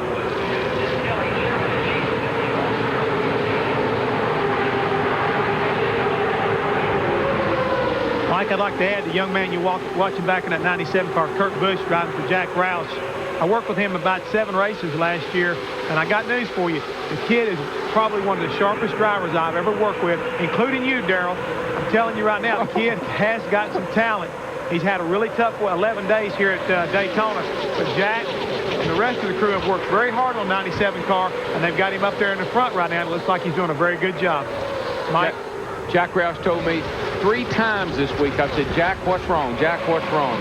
And he said, DW, we're here for 11 days. You don't use all your stuff up till it's time. Steve Burns. Well, Kenny Schrader's having a great day here today. They were one of the teams that changed motors, but they made their change before happy hour yesterday, the final practice before this race. And Schrader said it was the best motor and best combination that he had had since he'd been here at Speed Weeks, which seemed like it started about a month ago. Well, Schrader has not won since Dover, Delaware in 1991. That was 303 races ago. Well, that's a Hendrick motor in there, Randy Dorton and the guys, and they've always made good power. Jeff Gordon, the 25 car, and they do. Terry Labonte, they all make good power.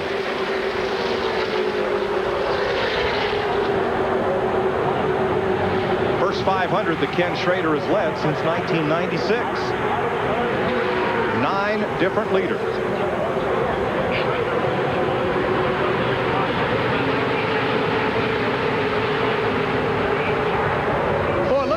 In there, Ken Schrader's car. See, that's where, remember, Earnhardt got into him on pit road. And Darrell, what I've seen with these race cars, sometimes that rear bumper being a little higher, that thing will go through there because that rear bumper's not hanging down, catching that air. Bobby Allison dropped, he and Gary Nelson dropped their bumper off here in 1981 or 2 off of their Buick. and picked up a ton of speed, dropped it off in the race. They had it rigged up to fall off. Now, Gary said that wasn't on purpose. That it got knocked off. Exactly. Ken? I tell you, somebody ought to be standing up in the pit, jumping up and down, if he could, is A.J. Foyt.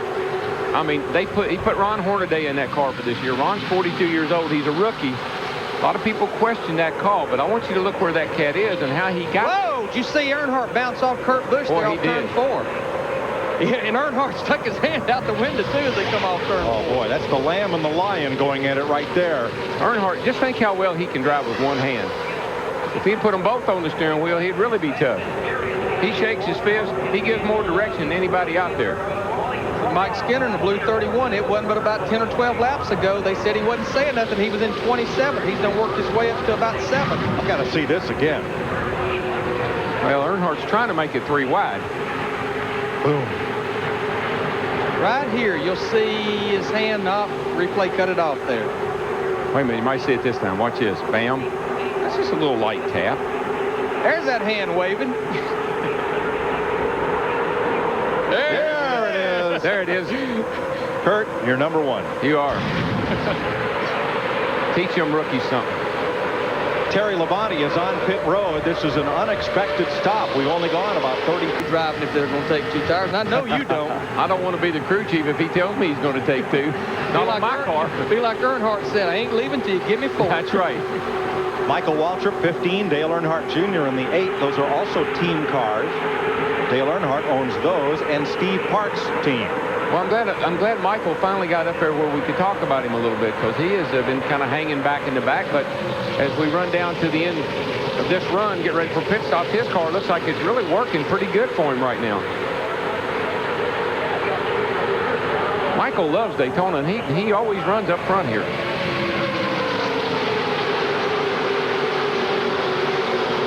Michael Waltrip up to 9th spot. Darrell's younger brother. Jeff?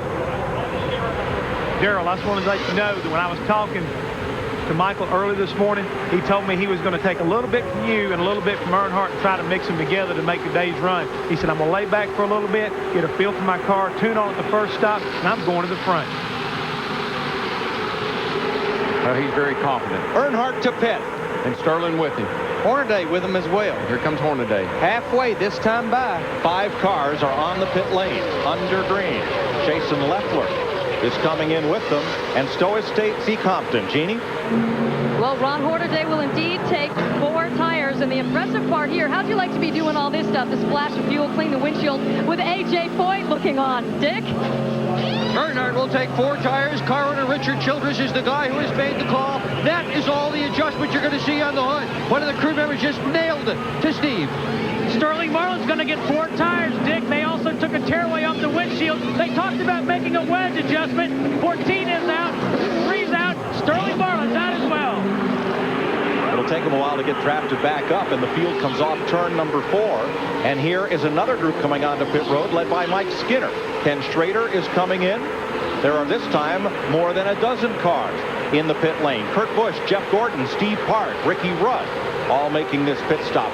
Kenny Wallace, Mike Wallace, both Bill Elliott and his teammate Casey Atwood, Dave Blaney, John Andretti, Kyle Petty, and Robbie Gordon are all in the pits. Steve? And Mike Skinner's in. They take a tear off the windshield as well. 4 tires. They do make a chassis adjustment to the right rear quarter of the number 31. Left side tires now going on. Looks like a good stop for Mike Skinner. Let's go to Dick Bergeron. Bill Elliott, the pole sitter down on pit road. This crew is basically the same crew he worked with last year before he changed brands. He's out of here after a 4-tire change. Wow, this will jumble up the field. Ward Burton continues to lead. Jeff Burton, his brother, one's in a Dodge, one's in a Ford, and here they come to pit road. The Burton brothers lead this charge in. Dale Earnhardt Jr., Jerry Nadeau, Mark Martin, Ricky Craven, Andy Houston, Jeremy Mayfield, Matt Kenseth, and 8 more are in the pits. Matt? The 22 is in his pit. He said his car was just a tick-tight. His car was much better when out in front. The 99's also in a 4-tire stop for both cars. They're going to adjust the 22 slightly with air pressure and air pressure adjustment. On the 99, he's down and away. He beats the 22 off pit road. Bobby Labonte is also in, so is Dale Jarrett. Dick? Dale Earnhardt Jr. on pit road. They let the rear tire get away from them. It's flying out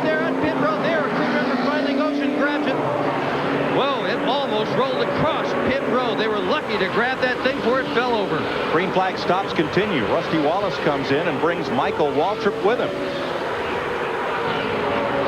Buckshot Jones, Casey Atwood is coming back in for a second stop, and Jimmy Spencer. And I'm not sure if that is Dale Earnhardt Jr.'s tire, that NASCAR will not bring him back in for a penalty, because if your tire rolls across center line of pit road, it is a penalty. That was some of the wildest pit stop action I believe I've ever seen. Cars were everywhere, and we don't get to make that many green flag stops, Larry. Most times we drag them under caution. Well, I talked about it earlier. What I like is that first group that pitted, there were 5 cars on pit road. It was total melee the next 2 times that cars was on pit road. Trouble, though, for Casey Atwood. He came back in to top off the tank and I think take a piece of tape from the grill.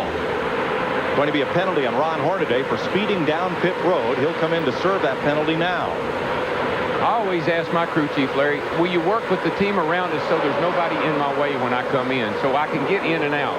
Hornaday stalled the engine on the exit a while ago, and it frustrated him so much that he sped down pit road. Robert Presley out as well, and there's 4-time Indy winner and 72 Daytona 500 winner A.J. Foyt, who owns Hornaday's car. What happens to a driver, guys, is when he's been out there driving, and he's got his right foot pegged, when he comes in, the clutch foot don't work so well. Jeff Gordon assumes the lead. Earnhardt chomping on his back bumper, cuts to the inside. And Skinner will lead this lap from Earnhardt by about a foot. That's the way it's been all day.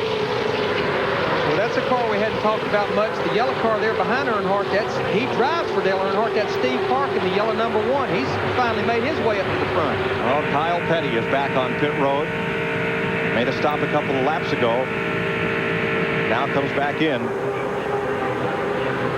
for a penalty stop, and now Kyle is away.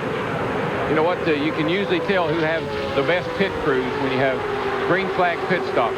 You see how it broke up that front pack into about a group of 15 or so, and then another group of 15 or so. Mike Skinner came in first, came out third. Casey Atwood had to come back in to retighten lug nuts. That's put him back into 13th place. And we're told the penalty on Kyle Petty was because it is his tire that is sitting out in the infield grass. It got away from the crewmen on his scheduled pit stop. And you know what? They're going to leave it there, I think. They don't want anybody to know whose it is. We're just past halfway in the Great American Race. 105 laps complete in the Daytona 500.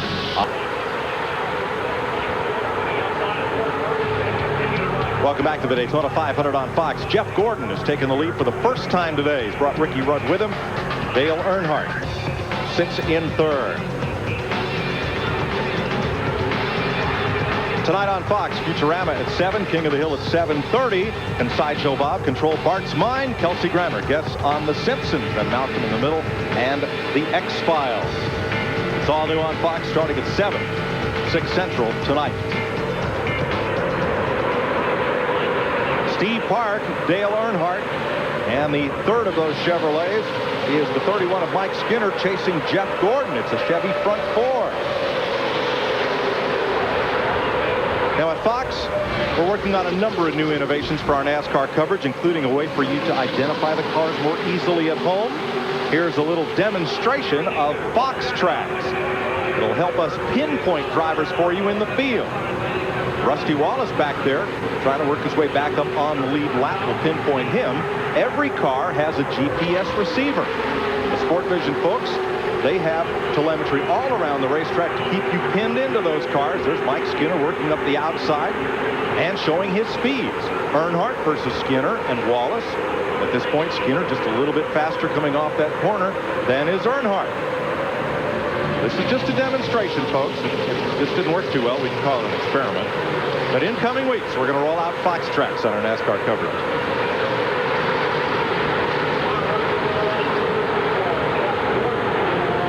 Don't need Fox Tracks to show you where Jeff Gordon is. Remember, after seizing an engine in yesterday's final practice, they installed a new lump under the hood, and he is leading this race.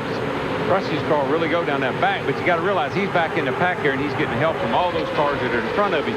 But you'll watch his speed fall off when he gets to the corner because he can't maintain that because of traffic. And that's the dilemma these drivers have. Get a run, you got nowhere to go. Right now, they got the black car of Ricky Rudd, the 28 car, hung in the middle. Remember, Ricky had that vibration earlier, finally got the pit road under that green flag stop, and hopefully that vibration's gone away. Well, I tell you, you've got to protect that inside line. If you let a car get under you, that's what happens. Coming off the 4 and going down into 1, and the inside line is really, really the way to go.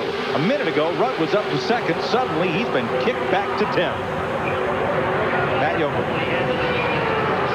Mike, when Steve Park was a rookie in the Busch Series, he went to the Dale Earnhardt School of Drafting. Earnhardt, in fact, one night sat down with Steve with a napkin and drew a diagram of Daytona and how he needed to draft around this track with other cars. He's obviously learned his lesson well. Last night in Happy Hour, the crew did make some changes, though. They went to a lower gear and a different shock package. Right now, the car is very comfortable, and he was very content riding behind the 3. The Long Islander, second-generation NASCAR modified driver, started 25th. He's up to 3rd. Look at Sterling Martin in the silver car below the 7 car Mike Wallace, making it 3 wide going into turn 1. Sterling's done that a lot today. Yes, he has. And the reason that's happening right there particularly, the wind is pushing those cars down into turn 1 really, really fast. From Ricky Rudd looking back. 182 miles an hour, 6,900 RPM. Mark Martin goes by on the outside, or pulls up on the outside. Right now, the tire's pretty fresh. See that throttle? He just flipped it just a little bit getting the corner. Sometimes you got to back off just a little bit to keep from hitting the car in front of you, though, Darrell. That's mainly what's happening. If we had a brake pedal on here, you'd probably see he's riding that brake a little bit, too. Telemetry also showing where he is on the track, going now through the tri-oval. 18-degree banking here at start-finish. This is where he's at on the racetrack. Ward Burton right behind him. Boys, there's some slicing and dicing going on now. Darrell, I don't think I've ever seen a Daytona 500 with this many cars holding up in that lead pack. And that second group that came out of the pit a little late has caught back up. So, like drivers have told me all along, you can't get out of the draft. Often, green flag pit stops will spread the field all out. Here, they're spread across the racetrack instead of the length of it. 4 wide for a moment.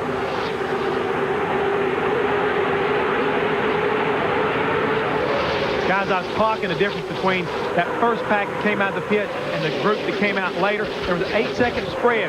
Now you can see 8 seconds has got right back down to about a 2.5-second spread between the guys leading it and the tail end of that pack.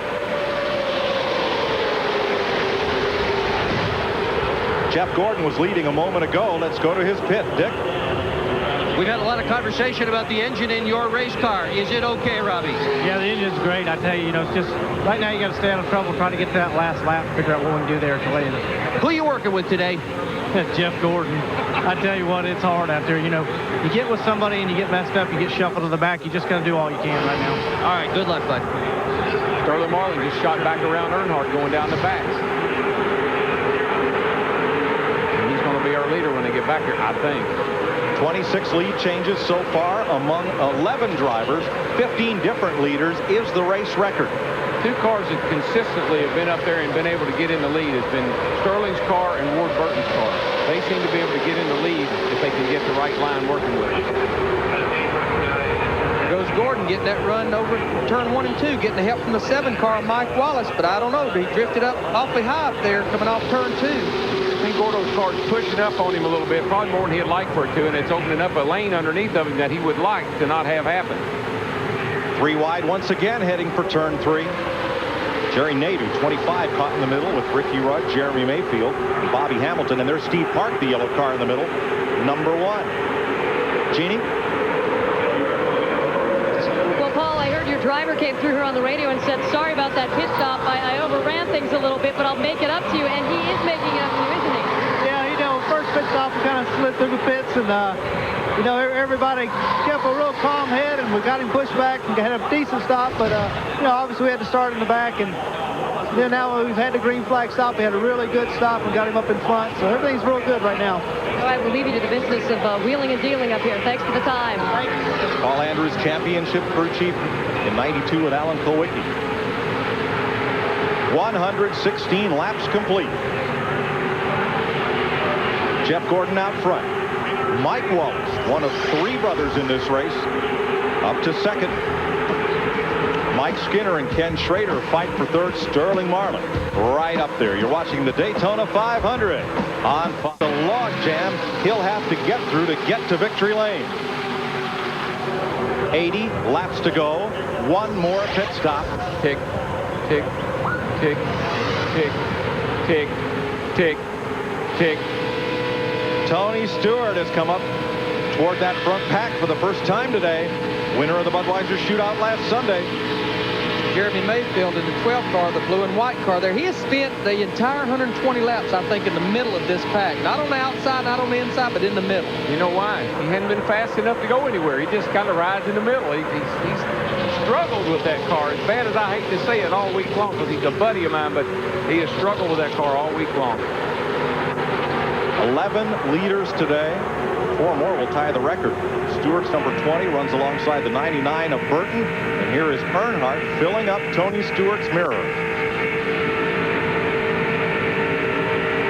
You can hear the change in the RPM of Earnhardt's engine off the 2 over there. That's the car just jumping around on him. Bad bump over there in turn 2. It really is. Especially down low. Down low, and then with the wind blowing, that's what gets him in trouble off the 2 over there. Passing Kenny Wallace, 27. Michael Walker, 15. And moving up on Mark Martin's number 6. Presley slide up right there. Again, that's the reason 3 wide will not work. And one car dives to the apron after getting shuffled out of line. That was Jerry Nadeau. Nadeau's got wheel marks all down the right side of his car. I feel that old clock ticking, boys, and it's getting louder. That's Robert Presley in the yellow 77. He is a lap down, but he keeps fighting up there with the leaders. Hopefully caution come out. He can make his lap back up. Well, he and Hornaday went a lap down. Hornaday's able to hang at the front of this pack pretty good. Robert can, and it's causing a little bit of a problem back in there. Meanwhile, Ward Burton went from 9th to 2nd in 1 lap. Some of these guys, I believe, are falling back and kind of seeing how long it takes them to get back to the front. The guys that I believe are factors, the guys that can win this race, they fall back to 15th or 20th, and then they try to work their way back up through there to see how long it's going to take them. See, Jeremy Mayfield, the 12th car, he may not be running good, but he's worked his way up to 5th position. Look at him, 3 by 3 by 3 by 3. Folks, and this is at 123 laps into this race, and it's just like we just started. This is a clogged drain right here. Pour something down it. Let's sort this out. At 190 miles an hour. Steve Burns. With Royce McGee, rookie crew chief for Mike Skinner. Royce, how can you look so calm with the action we're seeing on that racetrack? I'm pretty excited inside. Just gotta keep your patience, because if I get excited, it excites Mike a little bit. He's the one out there that got business to do, and this low Chevrolet, we're just trying to do the best we can today. All right, let's go to Matt Yoakum. The 22 car has gone from the front to the back, to the front to the back. Tommy Baldwin Jr. watching his car. Tommy, does your car work better out front or behind someone? Actually, it's been pretty good both ways. You know, we were about 4 laps ago, we fell back to 20th. We got a bad group of cars that made the car push a little bit. But, you know, I think we're pretty good either way. We're going to make a little bit more adjustments on this last stop in about 50 laps. But we'll be all right. We've got a lot of wind coming down the backstretch into turn 2, and it's making the car push real bad, especially when there's a lot of cars around. So we're trying to keep them calm, let them know it's the wind, it's not the car, and keep them focused. Polling a number of crew chiefs after happy hour said if you had one car that you wanted to work with the entire race, 80% said the 22. Interesting. Very calm driver. Ward Burton has just surrendered the lead. Dale Earnhardt Jr. Calm driver with a very aggressive young crew chief, Tommy Baldwin. Earnhardt Jr. up front, but for how long? Here comes Marlin on the inside. Getting a push from Jeremy Mayfield in the blue number 12 there down on the inside. They're going to take over 1st and 2nd. This reminds me of when I play golf. I'm using every bit of the course, and that's what these guys are doing, boys. They are everywhere. And your lead goes by in the blink of an eye.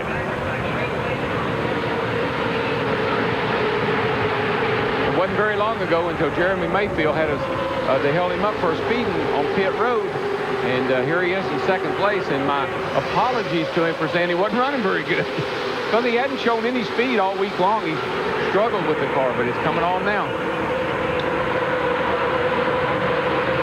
Sterling Marlin pulls them around Daytona International Speedway. He's now led 30 laps today. 126 complete, 74 to go in the Daytona 500 for the lead in the Daytona 500. With us today, the Budweiser.com airship, reminding race fans Budweiser is NASCAR's official beer.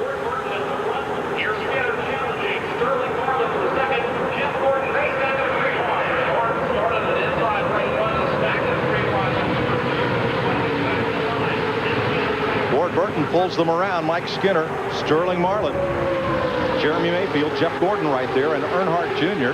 And now here's Matt Kenseth by himself. I think something happened to the car, like he maybe lost a cylinder or something because he dropped way off the pace. Steve? Darrell, actually what happened was Matt Kenseth broke a right front shock on that number 17. The crew is ready. It looks like they're going to have to bring him in.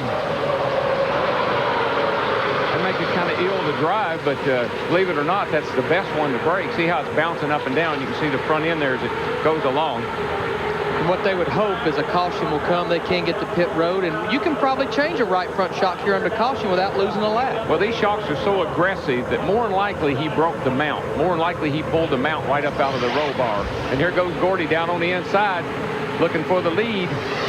Jeff Gordon taking Ricky Rudd with him. Remember, Rudd is trying to win his first 500 in 24 starts. How about the orange number 20 car there? He hadn't been in the picture, pulls right up on the back of Mike Skinner in turn 4, and here he is battling to get in that top 10 and get up there with the leader. Robbie Gordon comes underneath him, though. Look at Gordon on the left. He's been very aggressive in his march to the front. Got into the back of Ricky Craven a bit ago. Squirreled Craven up. Keeps coming toward the front. Robbie Gordon riding for Morgan McClure. They've been to victory lane in the 500. That yellow number 4. I got to believe if I'm driving that 3 car, I fell back to 20th place. I said, Richard, tell me how many laps it takes me to get back to the front. So when the thing comes down like he did at Talladega, you can make those big passes. Robbie Gordon waving off there. A big wave in the window, that number 4, back at Tony Stewart. I think it's because he crowded him a little bit when he made that pass. Well, he has been aggressive. Look at right up here. Him get into Ricky Craven. Oh, boy, he got him bad loose. Drove him down on the apron.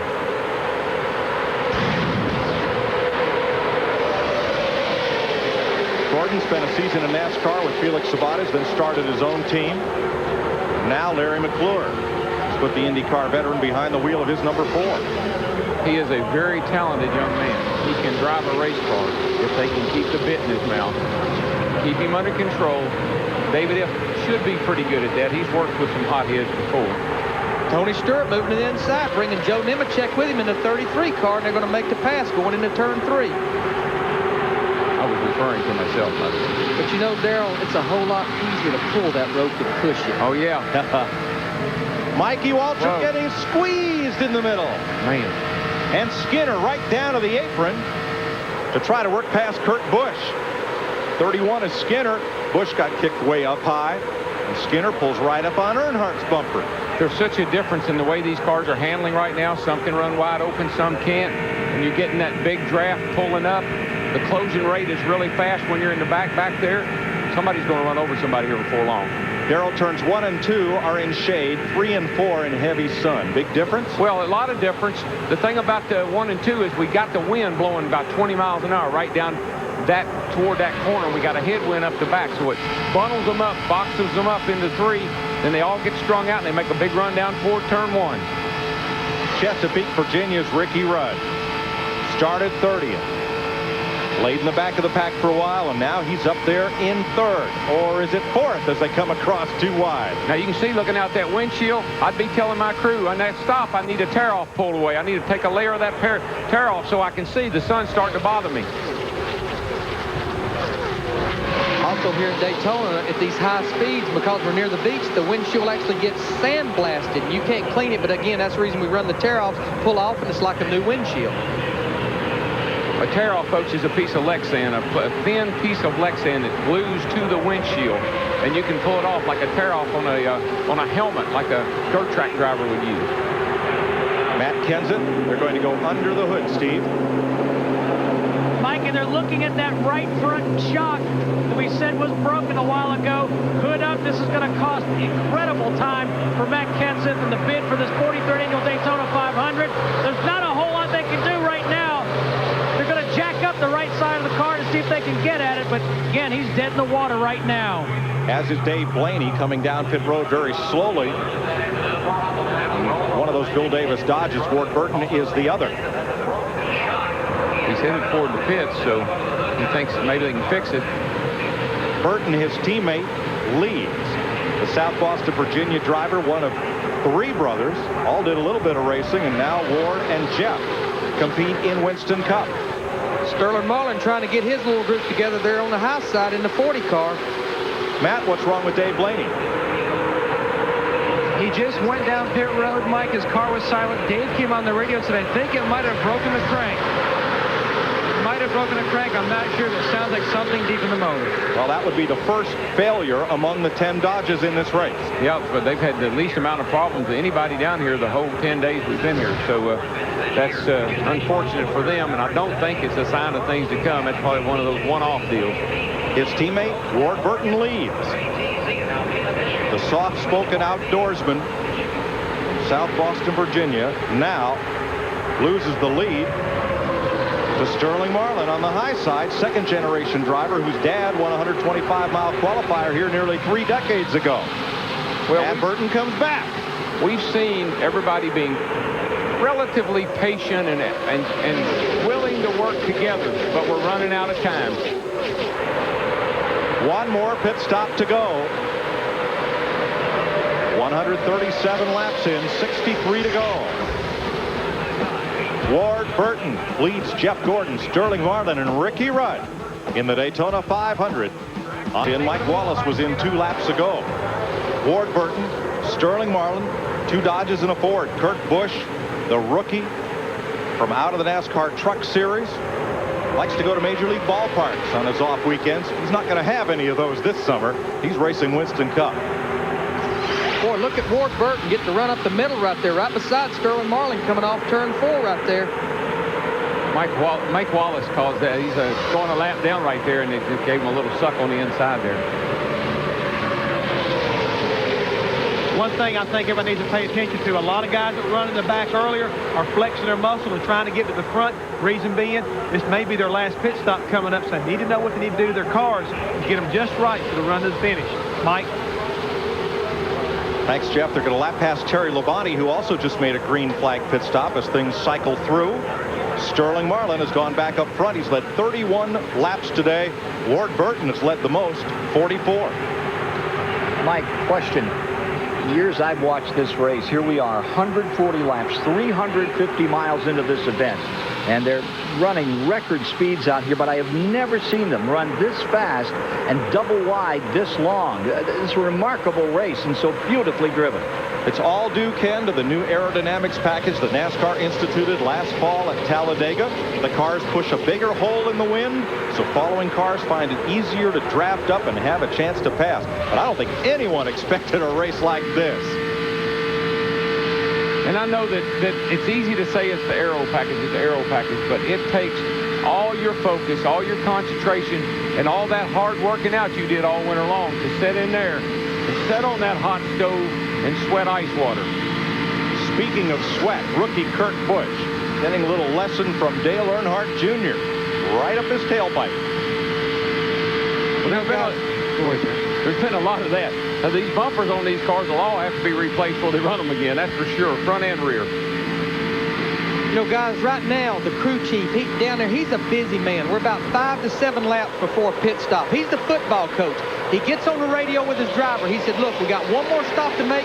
Tell me what you want to do to that race car. Whatever you do, don't get caught speeding down pit road. He gets his pit crew together. He said, guys, this is what we've worked all winter for. One more stop, just a solid stop. No mistakes, no loose lug nuts. Wow, Dale Earnhardt went in there on the bottom lane in 5th place into turn 1, but he came out in about 10th or 11th place as the lead changes hands again.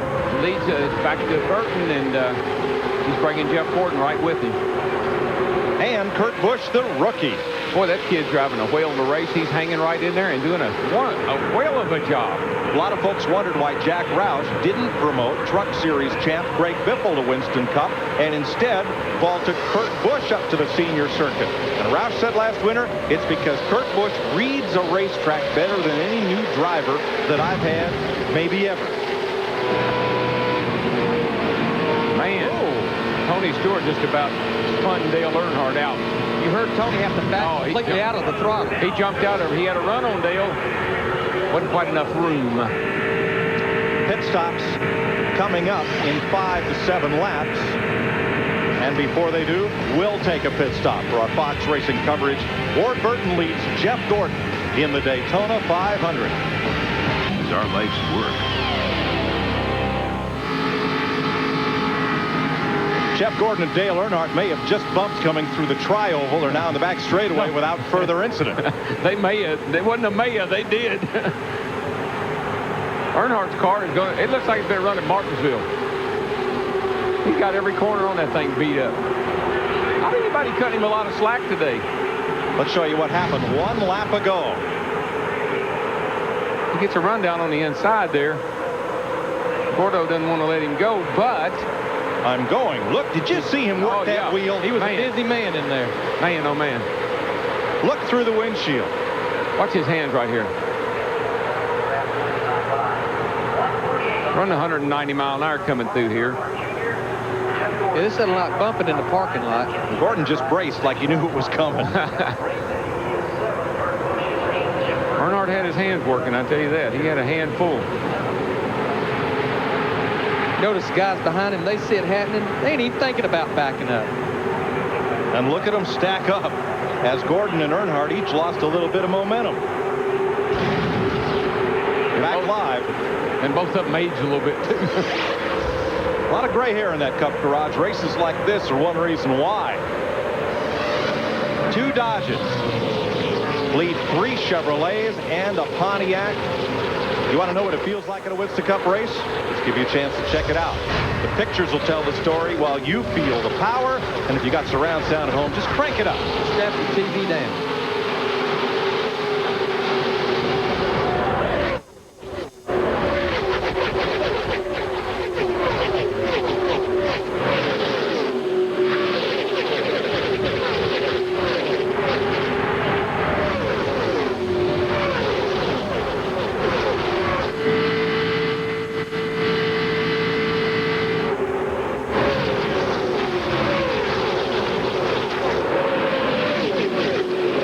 Are set to begin. Sterling Marlin is going to bring Ken Schrader down pit road. Green flag pit stops. Earnhardt is with them. So is Brett Bodine, Johnny Benson, and Jason Leffler. Steve. And this is a chance for the pit crew to become the heroes on the number 40 car. Rick Relling is the jack man. Darren Wolf and Nathan Kennan change tires. Right side tires going almost good at Dick Berggren. This is the most pressured possible pit stop under green flag at the speeds we're running this afternoon. 1 second lost, worth about 270 feet in races that are won by inches. There goes Earnhardt, and there goes Sterling Marlin ahead of him. Fellow with the least wheel spin got off pit road first because they all had pretty quick stops. All right, more green flag stops this time by.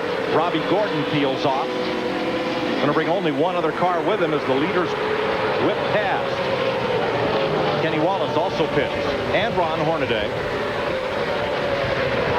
And Kyle Petty on pit road. It's Robbie Gordon's stop.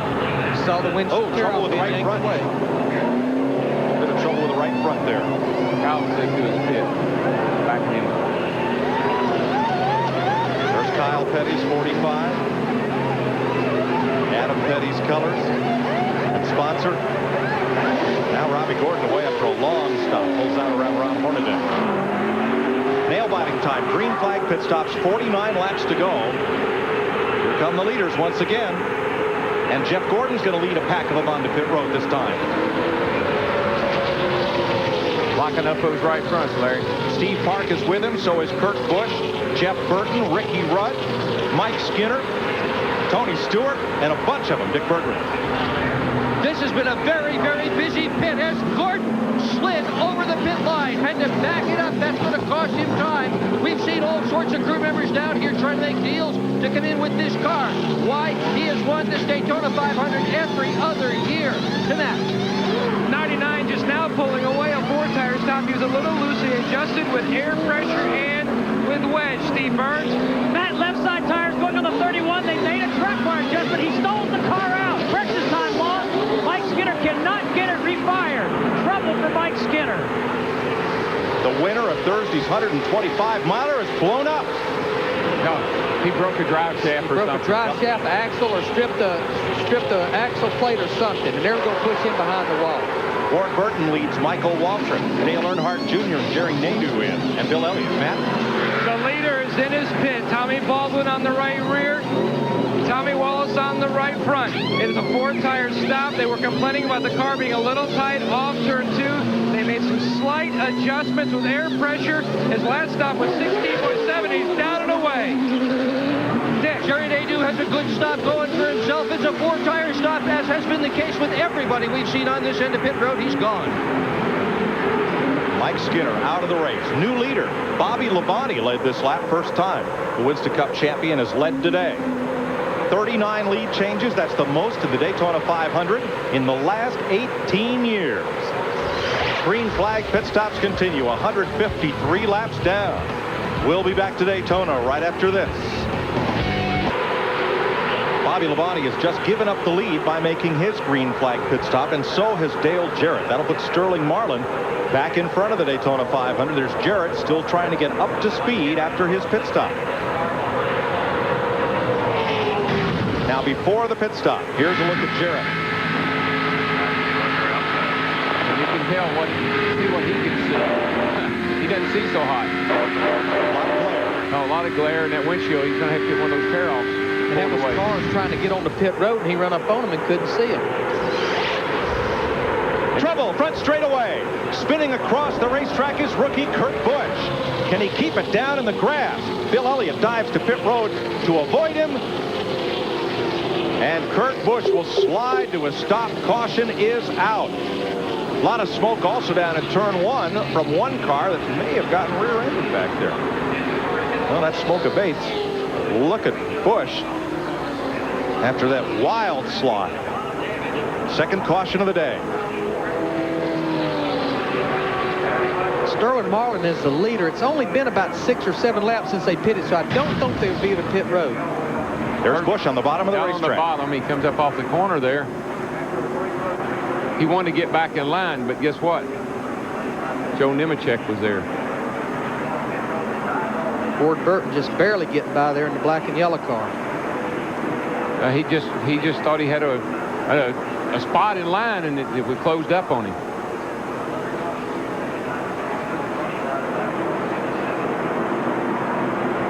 Kurt Busch's car slid some 2,000 feet before coming to a halt. And there's the damage to Joe Nemechek's car. Not only has he got the damage on the left front from Kurt Busch, but he got up into the wall on the right side, and he's got damage on both sides. Only the second caution of the day. I'm thinking everything is cycled through the pits, though. I don't think this affects anybody as far as... You know who I think it does affect is Rusty Wallace and Robert Presley. Rusty, after going a lap down at lap 28, I think he has gotten his lap back. He may very well have, because he could have stayed out a little longer than some of the others did. And there he comes. So I think you're probably right, my friend. Indeed. Presley and Wallace are now back on the lead lap of the Daytona 500. A race that Wallace has tried now for 19 years to win. We'll be right back. This is NASCAR on the day at 159 laps. Some drivers stopped under this caution, but they were toward the tail end of the lead lap. The leaders stayed out. Let's show you what happened at turn 4. Jeff Hammond. Yeah, as we can see, the 97 car coming off of turn 4, and he starts working up to the outside. Right about there, the spotter should have been saying outside, outside, but it looks like the car, he just kept coming over and got right into Joe Nemechek, and right in the wall he goes. So unfortunately for the 97 car, makes me wonder if he was listening very closely to his spotter. We haven't said a lot about spotters today, and they're very critical here at Daytona. And I think they've been doing a pretty good job all day, because this is really one of the first incidents we've had because it looked like driver error. Jeff, I talked to a couple of spotters yesterday, and they said the toughest places on this racetrack are right there, the exit of turn 4 and down the short chute entering turn 1, because you're looking at the cars either head on or tail on from the top of the roof, and it's very difficult to tell distance between those cars front to back. That's a good point, Mike, because I got honest with you, this is the best I've ever been able to see the Daytona 500. There are the spotters up on the roof. Eddie DeHaan closest to you. Bill Elliott spotter there on the bottom row. as Ricky Craven's car is pushed behind the wall. Here's a look at where our Koch family of drivers are running in this Daytona 500. Set to go back to green. Sterling Marlin leads the Earnhardts, junior and senior. Speaking of senior, Kevin Hamlin, Dale Earnhardt's crew chief. This is Larry McReynolds with Fox. I know there had been a lot of strategy having to pit about every 50 laps. I'm not going to ask you, can you win this thing? That's like trying to predict the weather. But what has Dale said about that thing all day? He hasn't said a whole lot of anything, Larry. To tell you the truth, he said that earlier in the day that the wind down in turns 1 and 2 was a little bit hairy if he got caught into the middle, but said he had his hands full doing that. Other than that, the Jim Gooder and Surplus Monte Carlo has run pretty decent all day. You know, he bashed in the nose a little bit coming into pits there that first stop, running to the back of Schrader when they all did a brake check. So that, arrow-wise, that's hurt us maybe just a little bit, but all in all, I think it's been a pretty spectacular race so far without many incidents. And, you know, Daytona is the world's greatest race, and I think they've even somehow made it better. All right, Kevin, I'll let you go back to business. Sterling Marlin, our leaders on pit road to the flat tires. We go back racing, Steve Burns. Now, we just heard Sterling Marlin say he's got a tire going down. Terrible break for Sterling Marlin. He's led so much. They're up on the wall, the tires. It is definitely on the left side for Sterling Marlin. Rear tire off, front tire back on. Terrible break for Sterling Marlin. Finally back down pit road. Best thing could happen, Steve, is the field is not up to speed. Marlin will not lose a lap with this tire change. Casey Atwood back on track after a broken shock mount. And up front, here comes Earnhardt Jr. Well, I tell you what, I've ridden around under a caution like that and get a little buildup on my tires. And when I get ready to go, I say, I got a flat tire, when in fact it wasn't flat at all. It just had built up a lot of rubber on it. So I hope that's not the case for Sterling. Boy, this time, Darrell, it's really split out into 3 different packs. Those single file restarts, so many cars on the lead lap, and the front guys go before the back guys do, and you get separated. That may cost Bobby Labonte and Dale Jarrett their shot to win the 500. They are in that 3rd pack, well back. Race record, 15 different leaders. We've had 13 today. 42 lead changes, the most since 1983, and 2 cautions, the fewest since 1963. Well, look at Ken Schrader, the yellow 36, get a run on the high side off turn 2. Look at Ward Burton all the way down to the bottom of the back straightaway there by himself. Moves around Steve Parks, number 1, and Burton is trying to climb the ladder without any drafting help. That Dodge is strong. Yeah, the 2 strongest cars I've seen all day has been the 40 car and the 22. And you can see the 22 has got what it takes to get to the front. And now he's got somebody to help him. That's all he needed, was somebody to jump down there with him. Now it's shuffled off into 2 big packs of cars. Oh, man, Earnhardt just took it. He did not want to let Ward Burton by, and guess what? He didn't get by. Schrader works the high side. Earnhardt Jr. pulls him on the low side. Watch this Dodge get legs down that back straightaway. This is like letting a thoroughbred loose, boys. And he's got some help, and when he's got help, here he comes. Jeff Gordon, number 24 on the bottom side, and here comes Michael Waltrip up the middle. Hey, we hadn't talked about Uncle Mike all day, and there he is. Come on, buddy. Give me a chance to talk about you. Getting a little bit of help from Steve Park, his teammate, and Steve goes back behind Gordon, going to the bottom side, 3 wide through the tri-oval. They're racing like it's the last lap, and there's still 35 to go. Now the 2nd pack. If they get single file, they can draft right up on this lead pack. In fact, they may catch him anyway. No, I think double file can catch triple file any day, and they're closing right in on them. I don't think we have to worry about the front pack running single file. No, they didn't run on single file very much today. Richard Petty, who's won this race 7 times, has often said, the best you can do on any given day is put yourself in a position to win. Then circumstances dictate the outcome. I think there's a couple of guys back in there we're going to be talking about before too much longer that we haven't even mentioned other than how far back they are, the 88 and the 18. But, Darrell, the question is, where is that position to win from? You got to be somewhere near the front. I don't think that you want to necessarily be out front, but you got to be in contact. You got to be able to make that move down to the inside, up to the outside to win this race. And it's 1 pack again. 28 cars, all in a bunch. Jeannie? Well, guys, you're talking about that position to win. I can tell you where it is not. It is the garage. Kurt Busch went by. We saw Ricky Craven. Mike Skinner just sitting here patiently waiting. Take us through what happened to that terrible pit stop. I couldn't really hear you, but I guess we broke a gear. The pinion snapped off, and I really hate it for our sponsor, Lowe's. I hate it for this race team, but these guys are really, really hungry. They had me in a hell of a hot rod right here. This car was pretty awesome today, and felt like our chances was good, but we keep knocking on that door. We'll get it kicked down one day. Doing what they can to get back out. Most disappointing, he wasn't having any problems before he went into that pit. Steve? Well, Jeannie, here is the problem for Sterling Marlin. It may cost him the Daytona 500. Left front tire off of his Dodge. Puncture hole. Goodyear tire engineer says it went all the way through right there. New leader, Steve, Michael Waltrip. There's a Waltrip leading the Daytona 500. All right. Jeff Gordon there with him. Go, Mikey. Go. Come on, baby. You my man. Let's go. Come on. This is fun, isn't it, Jeff? I'm telling you, I'm pulling up another Waltrip here. Come on, buddy. We got to go. Come on. Put your foot in it. Let's go. This is the best. I told you he had a good race car, guys. The man's hungry. His last name may be Waltrip. Don't hold that against him right now. He's a good boy. He's going for the front. Let's go. Oh, man. This is great. 3 Chevys and a Pontiac lead the 500. Here comes Jeff Gordon on the outside. He's going to take Steve Park with him, number 1, and Ken Schrader's 36 Pontiac. Well, we may not be in the lead now, but we got out there for a little while, and it shows he can, and that's important to him, I know. 32 laps to go. They've made all the pit stops they need, and now Steve Park wants to lead. Schrader goes with him. Michael's right there. He's right up under that Pontiac of Schrader. See, the 22 of Ward Burton, he had fallen all the way back to about 13th here. Look at him, 4 wide off turn 4 right there. And for the first time today, Steve Park will lead the Daytona 500. Robert Presley peels onto pit road, an unscheduled stop.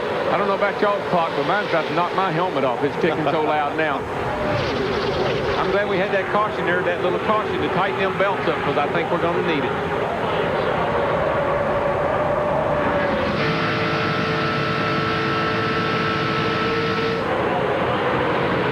Michael Waltrip battling Steve Park. Park got his first Winston Cup win at Watkins Glen last year. Pretty impressive. All 3 of them DEI cars up there in the lead. The 1, the 8, and the 15, all 3 of them. And guess who's right behind them? The owner, Dale Earnhardt, Inc. That's what DEI stands for. And here's the boss in 7th place. Johnny Benson on pit road, driving the car he came within 5 laps of winning the Daytona 500 with last year. Unscheduled stop for Benson. Clear there. He's going to have a run. Johnny Benson's problem is under the hood, Mike. He has lost not just 1 cylinder, he has lost 2 cylinders in that number 10 automobile. A Hendrick engine powering Benson's Pontiac. Yeah, Junebug's laid up in there giving Michael a good push down the back, going to push him right out into the lead. And for the 3rd time today, Michael Waltrip has the lead. And Black 3 is going to follow him. And they're going to come right on with behind him. That inside line seems to be the place to be, and you got to protect it. Left their teammate up there in the top groove all by himself. Well, he's got company, Ken Schrader and all, but there goes the lead. Waltrip, Earnhardt Jr., Earnhardt Sr. Watch that yellow and black Dodge, number 22, Ward Burton, and Ricky Rudd is coming up there with him on the inside. Number 28. Wonder what Teresa Earnhardt's thinking right now. She's got a team she owns. Dale Earnhardt Jr. and her husband out there running 1, 2, 3 right now. She's asking everybody how much this race pays to win, baby, right now. We run first, second, right. third. How much we going to take home today? We were joking in New York. There's one fellow in that pack that knows. Ken Schrader knows how much he makes every spot he moves up and how much he loses every spot he goes back. Oh, yeah, he'll intentionally run 10th because it's a bonus for being 10. Pays more than 9th with all that bonus money. You bet. 29 laps to go. Michael Waltrip leads Dale Earnhardt Jr. and Sr. in the Daytona 500 on Fox.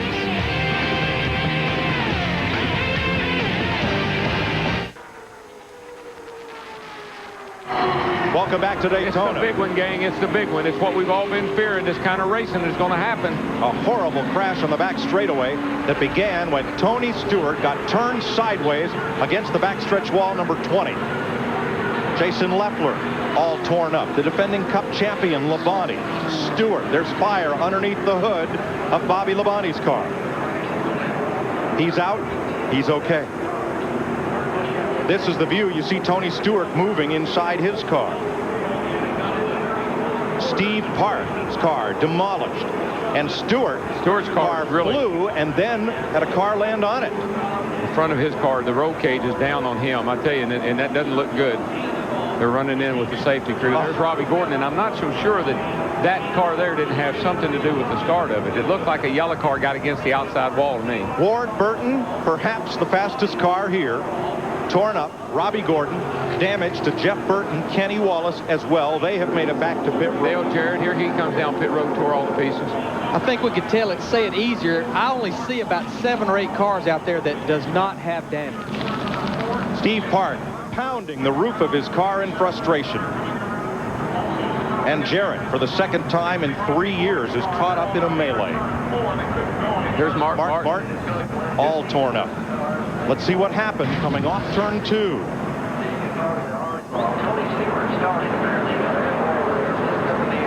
It's happened up here. I think that this car right here, man, and look at, is that Stewart's car? That's Stewart's car. Rode right across the top of Robbie Gordon's car, the 4 car.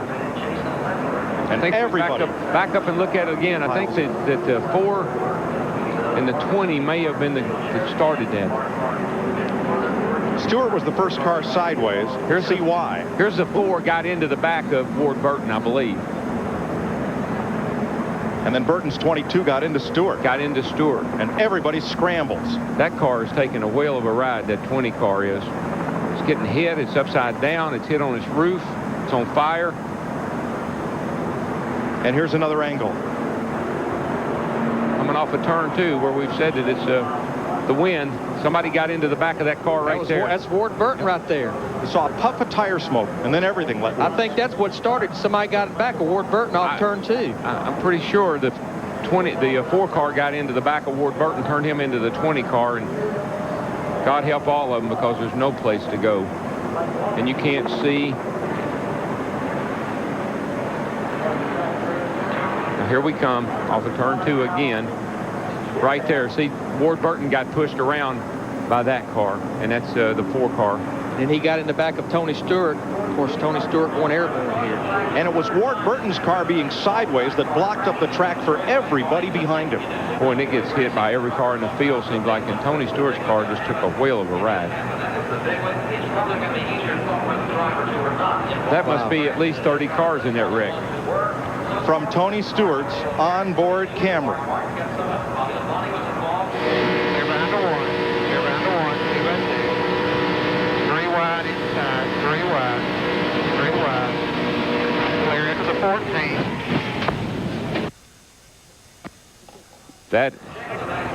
That is something a driver never wants to hear. 4 times I made it through.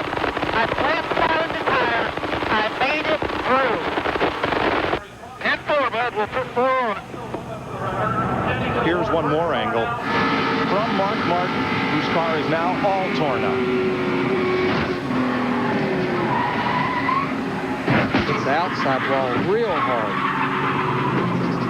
Gets hit again, and takes out.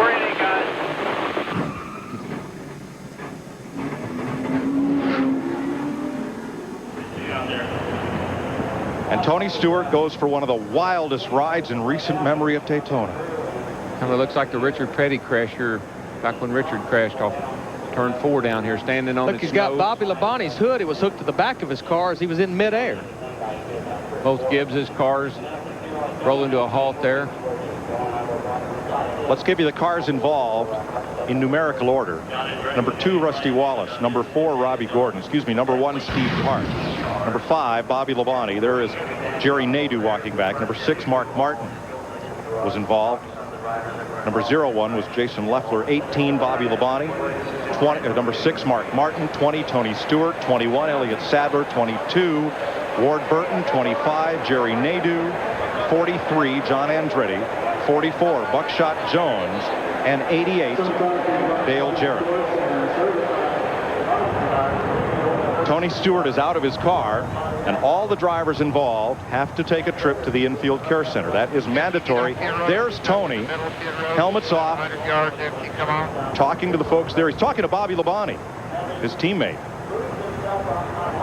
as he gathers himself together and prepares to get out. But great news that he is okay. Take the time right now and call it right. The Daytona 500 has been halted for a devastating crash in the back straightaway. Andy Houston walking back. It was really over before it started. He and Jeff Burton, Dale Jarrett, Buckshot Jones, John Andretti. There's Joe Gibbs going to check on his 2 drivers. Jerry Nadeau. Jeff Gordon was involved. Ward Burton's car wrecked. Elliott Sadler. There's Tony Stewart's car destroyed. Bobby Labonte demolished. Mark Martin, Terry Labonte, Robbie Gordon, Rusty Wallace, Steve Hart, and Jason Leffler were all involved in the back straightaway. 17 cars, and add Kenny Wallace, 18-car crash. Here's another look as they came off turn 2. Pretty sure that the 4 car got into the back of the 22. Darrell, I got to ask you here, what is, and I know it's happening so fast, but what is Tony Stewart feeling, and what is he hearing while this is going on? Well, probably he wasn't knocked unconscious, so he's having to deal with the whole thing. And when it gets silent, that's when you know you're in big trouble. It doesn't stay that way very long, but you know you've gone airborne, and you just hold on with all your might so that your arms don't go flying all over the place. Can't say enough about the integrity of these Winston Cup race cars, though. They've got that 095 1 3/4 roll cage surrounding them, and it looks like everybody's going to walk away from this crash unscathed. We'll have updates from the care center when they are available. Mark Martin's car came to a rest on pit road, and he abandoned what was left of it. They're going to haul that to the garage. Another look off turn 2. I'm not looking at it from that angle. It almost looks like the 22 car got loose off of turn 2, and that's what caused Robbie to get into him. I'd like to know what the 2 drivers have to say. That car did turn sideways awfully quick.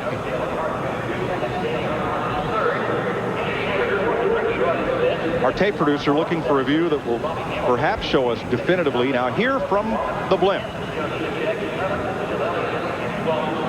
Well, it's just ahead of it. Yeah, we're just ahead of it there. Wow. Now look at Burton's car. When it goes sideways, it collects up the whole rest of the field. I mean, there's cars going under Stewart's car while he's in midair. Yeah, there's cars. He was kicking around all over the place. Let's ride through it with Bill Elliott.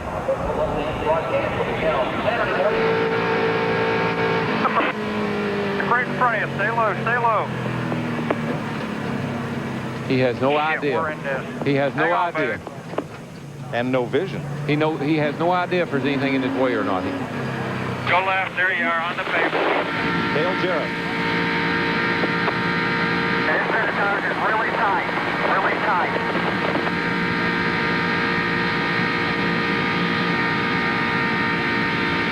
CM4 on it really tight. Slowing up here a little bit. Slowing up. Come on. Come on. Get back to gas.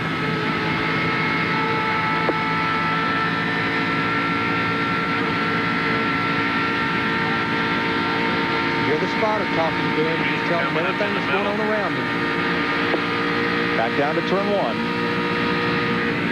Got a little run. He had to let out the throttle there. 18 still in the middle. 3 wide.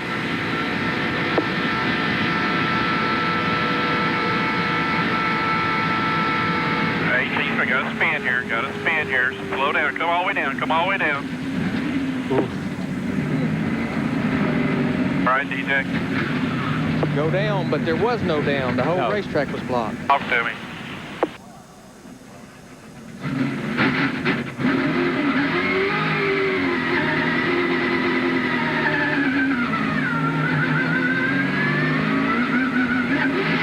Jeannie?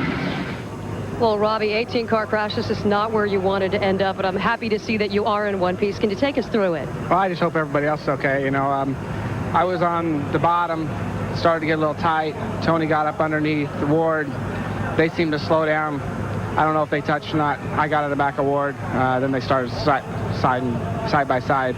And it's unfortunate. All of us had pretty good cars at that point. All right, obviously a disappointment. I'll let you go be with your family. And by the way, just for precautionary measures, Tony Stewart is on his way to the Halifax Hospital. Again, just precautionary measures. I'm being told that he's fine. Matt? Genie, Mark Martin drove his car back to pit road. Mark, your battered mount looks pretty tough, beaten up. How about you? Can you see what happened from your vantage point? No, all I really saw was smoke, and I saw, I think, the 20 car way up in the air. And I went to the inside and thought I was going to get through there before they came down, but somebody hit me in the door and turned me around. I hit several different things, but, you know, I think we were setting okay with the Viagra Taurus. I think we were gonna be able to get a top 10 out of it, maybe. But you know, the fans got their money's worth today. That's all I can say. It was lap after lap after lap, and after that last restart there with all those cars just bunched together like that, it just it was an accident looking for a place to happen. Let's go back to Jeannie. We're going to take here with Joe Gibbs. Unfortunate afternoon, but the good news is both your drivers are okay, but they're both inside the care center. Well, actually, Tony went to the other hospital. They took him straight to the other hospital, and they said he was complaining of his shoulder. They wanted to do x-rays on it, but and it looks like Bobby's okay. I think Bobby's in there and sitting up. Donna's in there with him. So looks like our two guys came out of it. I'm worried about Tony because I want to try and get over to the hospital and see what he's complaining about, something about his shoulder. All right, we'll let you go. Andy Houston is another driver that was involved in that incident. He's okay, but what was it like in the middle of that thing? Well, it was really over before it started. The McDonald's Ford was running great today. Had a good run going and had some radio communication there halfway through the race. Got in the back, worked our way back up towards the front. I think everybody was just trying to get in position, you know, to have a good shot at winning that thing there at the end. And somebody cut somebody off. It looked like about 5 rows up, and track was just blocked. I jumped into brakes, threw my hand up, got run into in the back, and pushed me into a couple guys, and everybody was just spinning everywhere. So, you know, it was pretty wild, but we'll just go try to get them next weekend in Rockingham. I'll tell you, the cars that have come by us on the back of the record are really torn up. There are a lot of absolutely demolished race cars here, Mike. They built a special car for Daytona and Talladega, NASCAR's 2 fastest tracks, and 18 of these teams will have to go back and build another one. Here are the cars that are involved in the crash. It appears that perhaps 2 or 3 of them may get back out to finish this race. Jeannie? Well, 2 or 3 cars may make their way back out, but Jeff Gordon, I'm pretty sure you're done for the day. Oh, definitely. You know, it tore this thing all up, you know, and had no oil pressure on top of that. So I even got hit after I wrecked, and I was coming back to the pits. But, yeah, it's unfortunate. You know, something like that's going to happen with these rules. It's great racing, you know. It's exciting. There's a lot of passing, a lot of lead changes. But one little mistake, you know, and that's what's going to happen. And it's just inevitable. But everybody did a great job all day long. It was incredible racing, and I got shuffled back there a little bit and was just trying to work my way back up through there and, you know, doing things that I didn't want to do. So I'm sure there's other guys that may have done the same thing. And I guess somebody got turned sideways up there and caused a pretty big wreck. Did it happen too fast quickly here? Was it something that a spotter could have told you was coming? Well, he could have told me it was coming before they dropped the green flag today. So, you know it's coming. But, you know, you can try to keep your eyes on certain guys and what they're doing. But at that particular moment, you know, I saw smoke, saw a car get turned sideways. And there was, you know, 15, 20 cars or more that were right there. So there's no getting through that. I don't care what your spotter says or where you go. It was just like a wall of cars. You know, I'm just glad that, you know, this DuPont Chevrolet was running real well and that we were having a good day. And, you know, I think we had as good a shot as anybody, but we'll just go to Rockingham. And we're glad to see you standing and glad to see you haven't lost your sense of humor. Take care, Mike.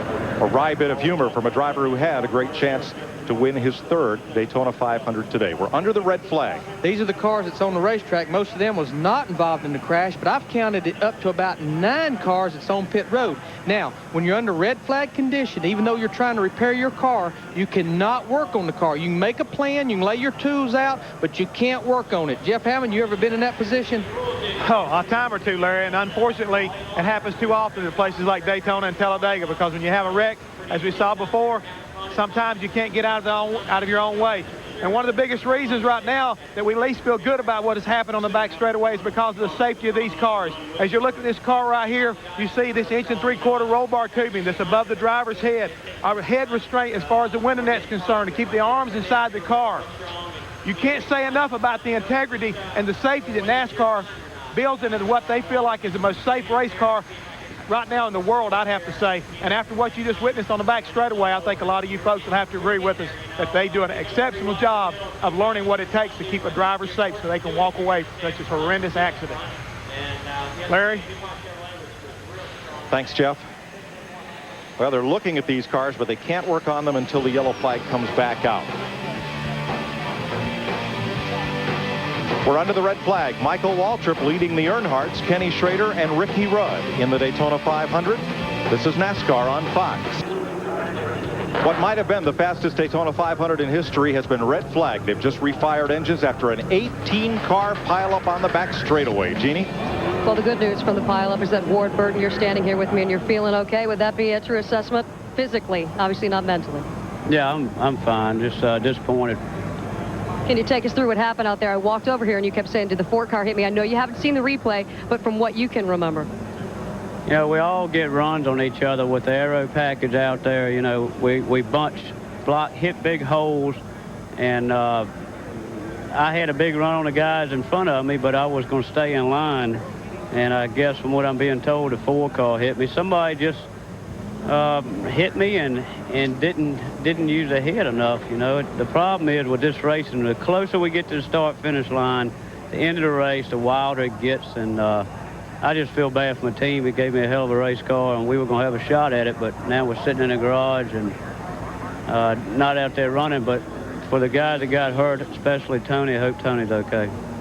Yeah, we are told that he's doing okay. They just took him away for precautionary measures, and you're sitting here with 17 other cars. Take care. Ward Burton had a great chance to win the 500. Now, on this next replay, watch 3 cars. Here they're glared. Now, this is Tony Stewart down here. This is Robbie Gordon, but watch this car. This is Ward Burton.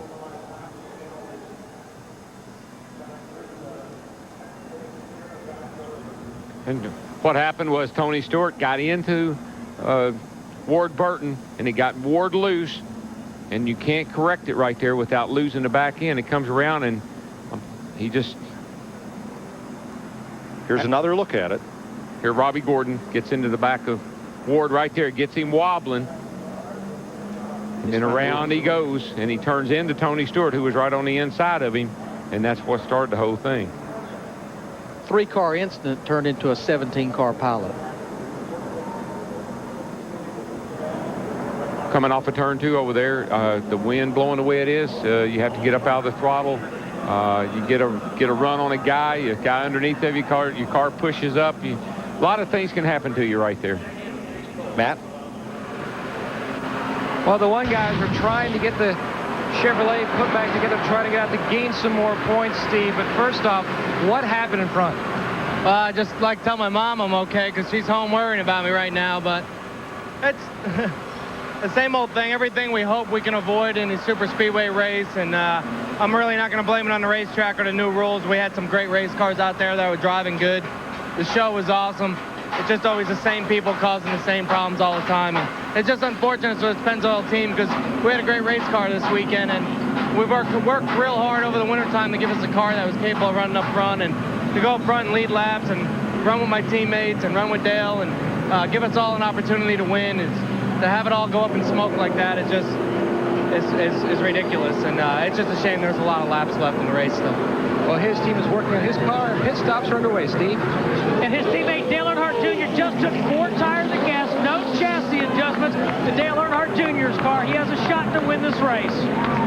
Now, we're back under caution. That's why pit stops can take place. The car's moving around under caution. Here's the luckiest guy in Daytona Beach coming right down pit road, Sterling Marlin. That's right. Remember when Sterling had that tire go down and had to pit under green, almost lost a lap, but it put him 3/4 of a lap behind the big pileup. And now Marlin's back in contention. And he has a fast hot rod. Dick Berggren? Front end of John Andretti's car is absolutely devastated. How hard did you hit out there, John? I hit somebody pretty hard. They were already, I guess, spun around and getting stopped because hit one guy and then hit another guy. But when I went underneath Tony, I guess, and he was upside down. You went under him?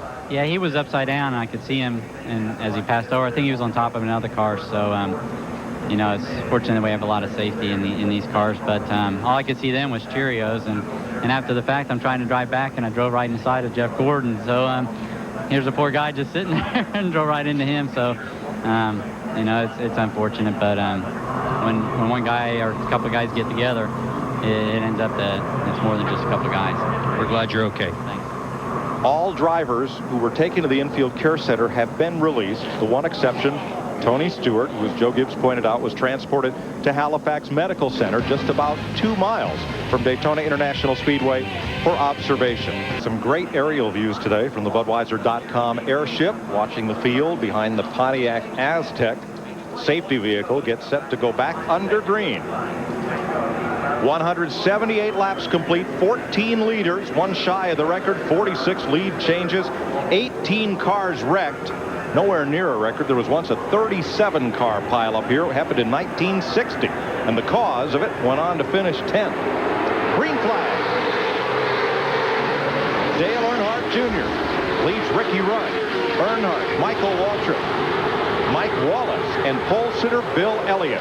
Now, you might say to yourself, well, these guys will take it easy to the finish now. Just hold on to the other side of your seat. 15 cars left on the lead lap. Some of those a little bit damaged. Really, we've probably got about 9 or 10 cars that has no damage whatsoever. There were 31 cars on the lead lap before the crash. Ricky Rudd hunting the lead. Earnhardt, though, on the outside, pushing his son into turn 3.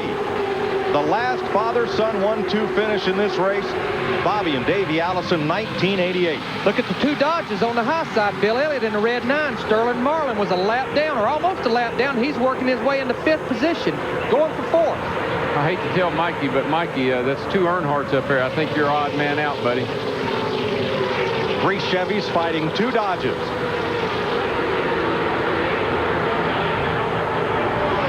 Jeannie Zelasco is with the defending Winston Cup champ. I'm with Bobby and a whole bunch of his new friends right now, Bobby Labonte. I walk over here and you're joking, so I guess that's a good sign, because you said when they walked up to the car, they asked you who is the president of the United States, and what did you say? No, that was Tony. He was knocked out for a little bit, and he came to, and we were riding in the ambulance together, and I asked him who the president was, and he knew, so they're going to take him on the hospital. But, you know, it's just a tough break for everybody. Everybody involved in a wreck like that. It's hard to swallow sometimes when you're out there running and you get involved in something that's, you know, you just try to avoid all day, and it happens, and it's not much you can do about it. Just, you know, right now we just go on to the next race. Tony was complaining about his shoulder. Can you give us some insight to that? Yeah, he just, you know, he was favored a little bit, but he had some oil on it, and I don't know if he hit it on the door bar or something, but you know, when I got to him, he came to, and you know, we asked him, told him, I said, hey, the car's ruined anyway. You want to cut the roof off and let him get you out? And he said, no, I'm all right, you can get out. So you know, he got out, looked like he was okay. I'm sure he'd be real sore, which is obvious, and he is okay. It's just that he's going to be sore, and he beat the traffic out. Well, I know your plan was to hang back and avoid the mess, so I guess the best laid plans even go awry sometime, but it's good to see you're standing and you're doing all right. Yeah, thanks. Thank you. Sterling Marlin, the 94 and 95 Daytona 500 winner, is out front once again. And he's going to protect that inside, and they're going to race like crazy behind him, and that's the car to beat. Everybody knows that, and this is just like the 125 when him and Earnhardt came to the line. Whoa, look at Ricky Rudd slide up in front of Bobby Hamilton. Man, did you see Michael? He just drove down in front of Dale to get behind Sterling, and of course Sterling and Michael are good friends, but man, that's your boss, buddy. Michael Waltrip, 0 for 462. Looking to break his duck today, as they say in England. They call them duck eggs instead of goose eggs, those zeros. And look at them go. Here they come, gang. I told you that you think these guys can settle down, take it easy, say, hey, everybody's going to get a good finish? No way. They're going to race their hearts out. Look at Earnhardt Jr., the 28 car, beating on each other through turn 3 and 4. Sterling Marlin on the low side. And here comes Sterling on the inside. And Dale's going to slam the door on him.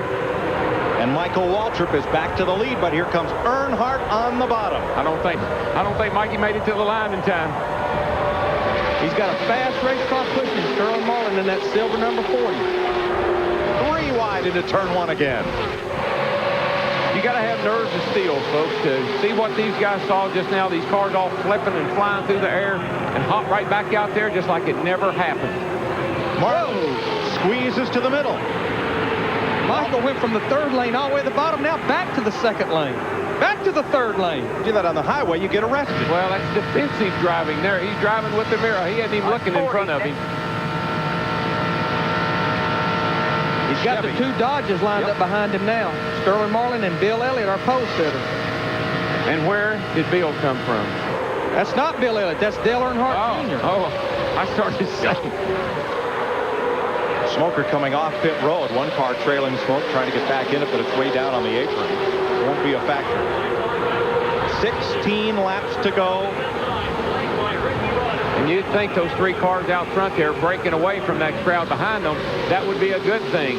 That's not a good thing.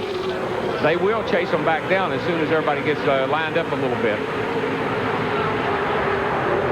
You know, a car we hadn't talked about, I don't know if we've mentioned him, the 55 car, the blue car, Bobby Hamilton, driving for Andy Petrie. Look at him all over the back bumper, that black number 3. And he's had some trouble today, but there he is, right in the hunt. 49 lead changes today. 49 at Talladega last October. First time this aerodynamics package was put on these cars. The most of any Winston Cup race in the last 11 years. Okay, that 40 car, he's sitting in good shape. But I'm really impressed with how Michael can pull these guys around here. Ricky Rudd backing up a bit. Rudd's been backing up a bit all week. He's just not quite had it together. See, when they get lined up, though, they chase them right back down, just in half a lap, down the back straightaway.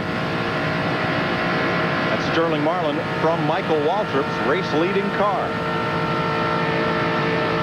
You see the thing on the front of Sterling's car that don't look like it belongs there. It looks like it's a paper bag or something, and you wonder if it's over the radiator opening right there. There he comes, right over the back of Michael Waltrip, going to the outside.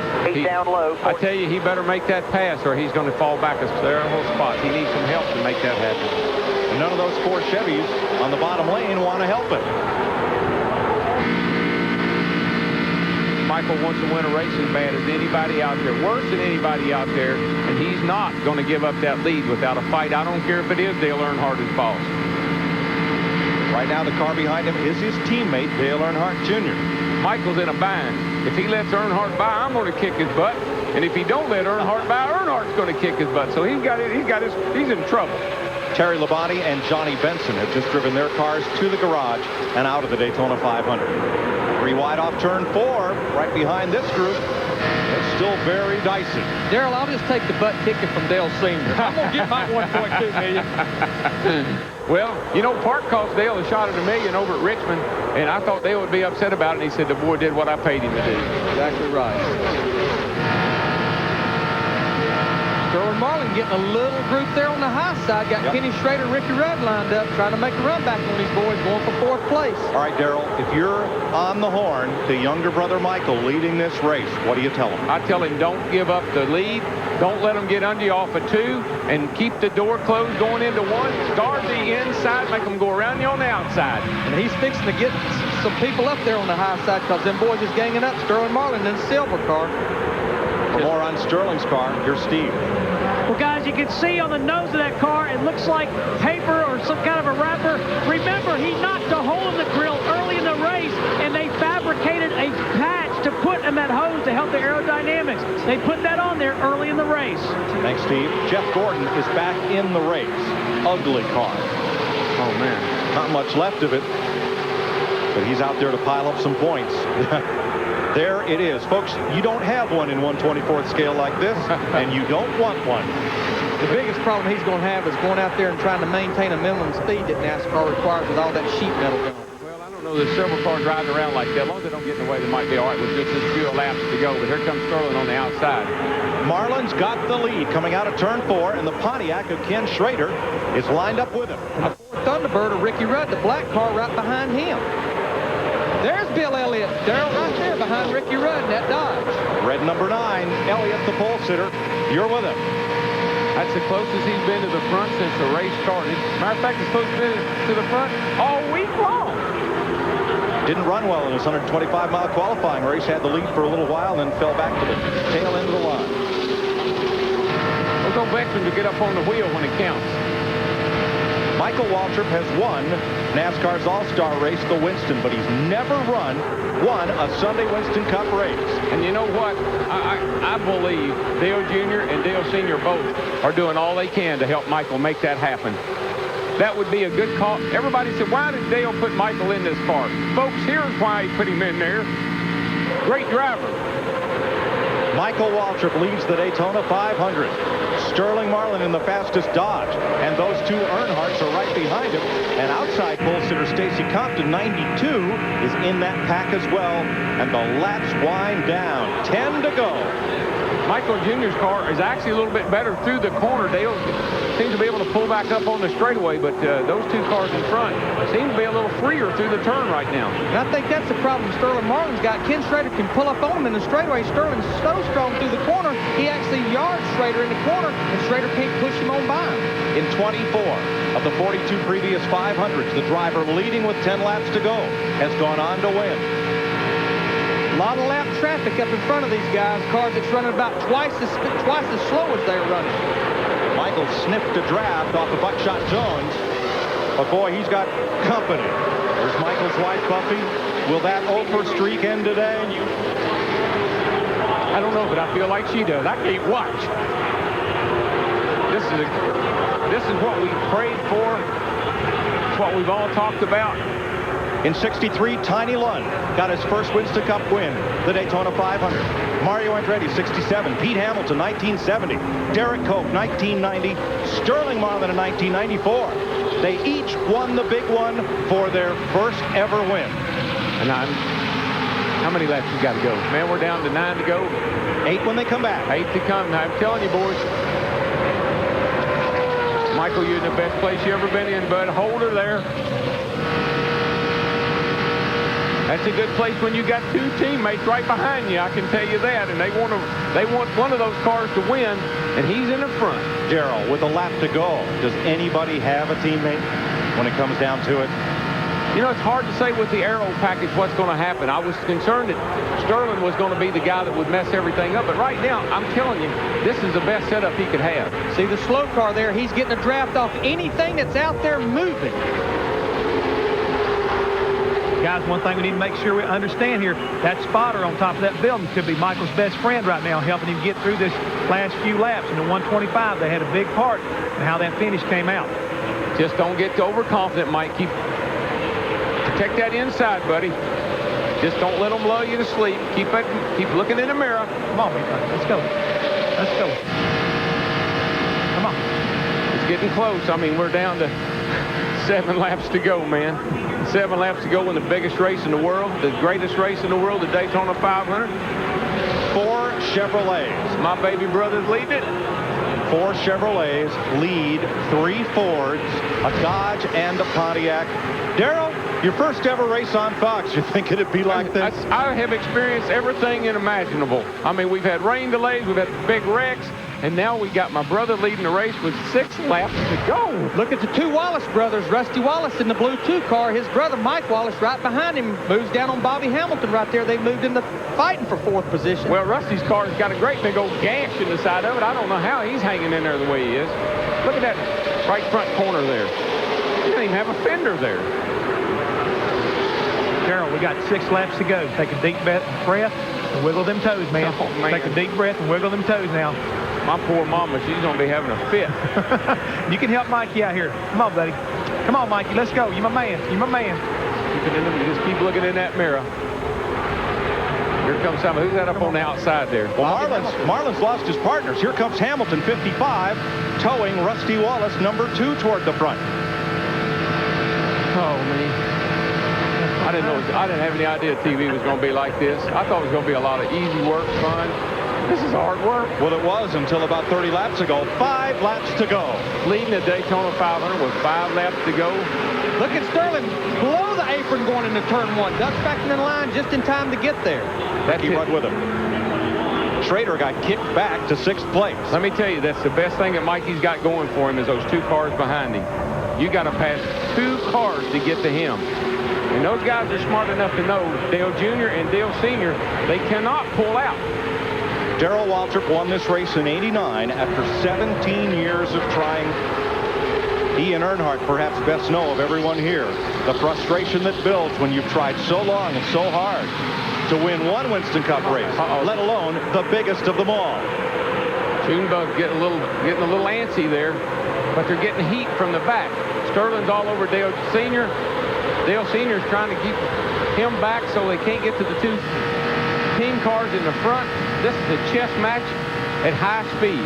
4 laps to go. Single file around lap traffic.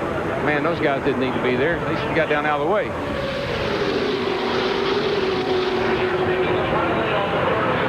Michael Waltrip leads that snake down the back straightaway. I know he's a nervous wreck. Well, maybe he isn't. He's probably as cool as a cucumber. I'm the one who's nervous. Come on, buddy.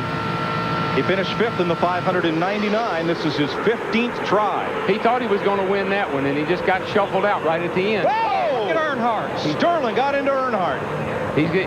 Dale is doing everything he can to keep Sterling behind him because Dale knows that Sterling's got a fast car. Here comes Schrader on the outside that yellow car. Remember, Schrader's not won in 10 years. He's got the help there, Bobby Hamilton in the 55. Michael wants to see these guys just all over each other behind him. The more they do that, the more leadway it gives him. Yeah, they're not going to ever make it up on the outside, I don't believe. They can get a run on him and they can get up there to him, but I don't believe they can pass him.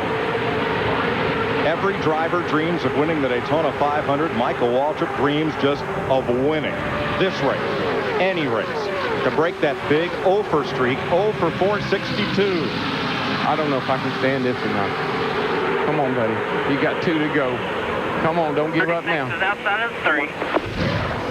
Just stay under him, Dale Jr. Just stay under him, buddy. 2 to go, bud. 2 to go. Out of the way. The calm voice of the spotter. Look at Chuck Dale. Joyce reassuring Michael Waltrip. Dale has done. Sterling has beat the front end off that old Dodge trying to get around Dale.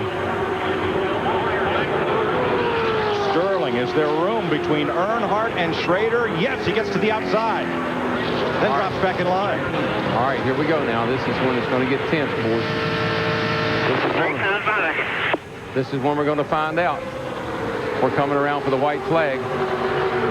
4 Chevys, a Pontiac, a Ford, and a Dodge to fight it out 3 miles to the finish of the Daytona 500. If he can survive this run, he'll be okay. Nobody's doing anything. They're all holding in. Go get him. Come on, buddy. 1 to go. The last lap. 1 to go, buddy. Keep it low, Mikey. Keep it low. Don't let them under you. Make that back straightaway wide, buddy. Get all over the place. Don't let them run up on you. Come on, man. Come on now. Watch the mirror. Watch it. He's going to make a run inside. Block him. Block him. Atta boy. 3 wide behind them. You got him, Mikey. You got him, man. You got him. Come on, man. Come on, baby. Come on. Get him in the 4. Get him in the 4. The 3 car down. Oh! Big trouble. Big wreck behind them. Beat him back. Come on. To the flag. Come on, Mikey. You got it, man. You got it. You got it. You got it. You got it. Michael Waltrip wins. All right. That's a television dream come true. Oh, man.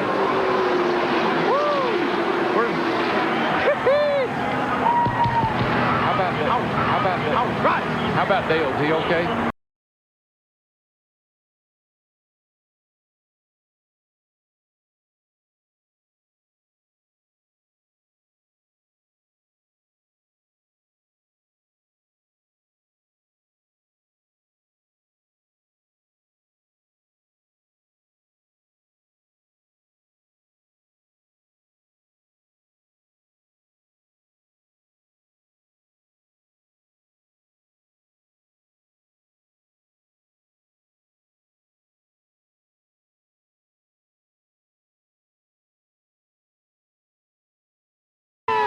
Look at Buck. You may have got me on Saturday, but I got you on Sunday. Darrell, is this better than winning it? No, it's better.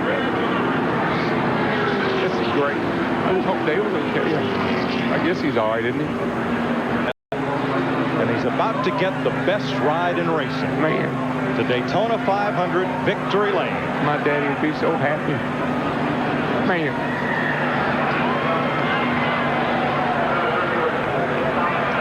Michael Waltrip has won the Daytona 500. Tears running down his cheek as he comes to victory lane. We'll be right back.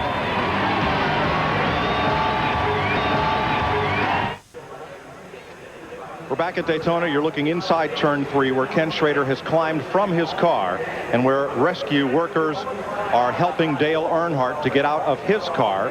Dale Earnhardt Jr. at a dead run toward the track's infield care center. So while his car owner, here's what happened up in turn 3. Oof. Well, this is huge because you go head on. And that TV does not do that justice. That is an incredible impact head on. Throws you forward in the car. Those are the kind of accidents that absolutely are frightening. While rescue workers attend to Dale Earnhardt, who is still in his car.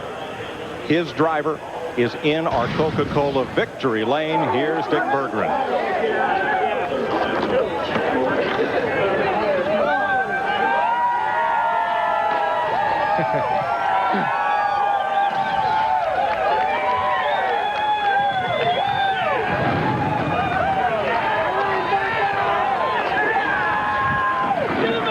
Michael Waltrip, 462 green flags, finally a checker. Does this feel as good as you had hoped?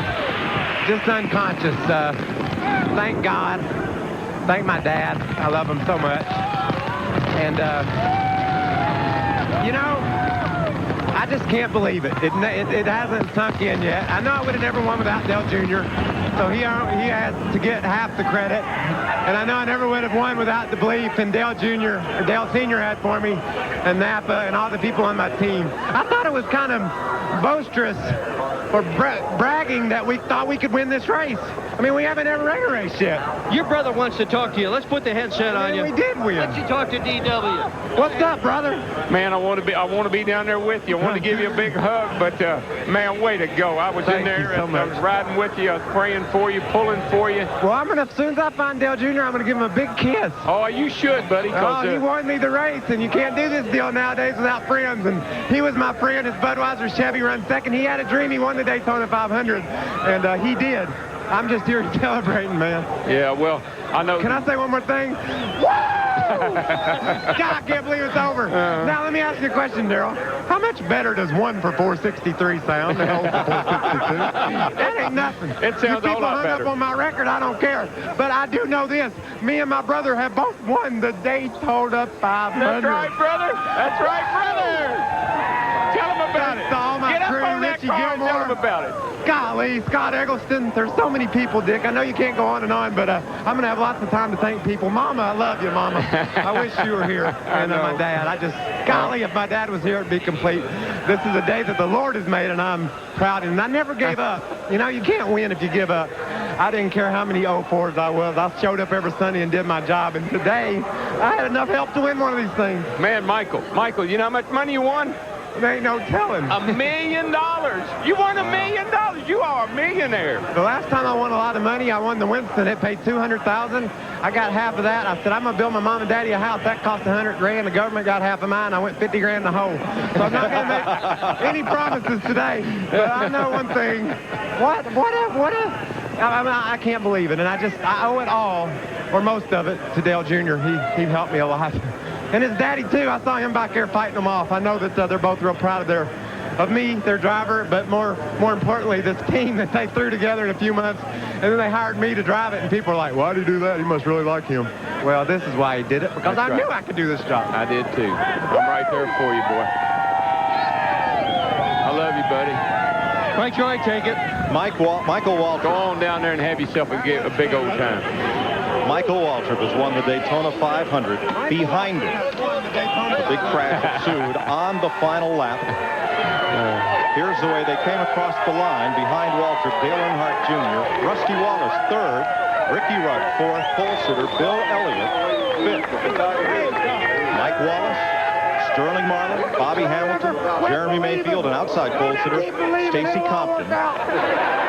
Joe Nemechek on the lead lap. Now, Earnhardt and Schrader did not complete the final lap, so they're scored at 199 laps, along with Robert Presley, Brett Bodine, Kyle Petty, and on back through the rest of the field. These results are unofficial. Again, most of these cars we're seeing back here was involved in that big 17-car wreck there with about 25 laps to go. And as excited as I am for Michael and as proud as I am of him, I'm praying for Dale. He's back down there, and they're still working down there, so we need to worry about him. From Michael Waltrip's onboard camera, let's look at that final lap. You in the 8, baby. You in the 8. You in the 8. Chuck Joyce, Michael Scott. Come on. You in the 8. Oh, baby. Come on. Come on. Go watch your fun. Look at that. Woo!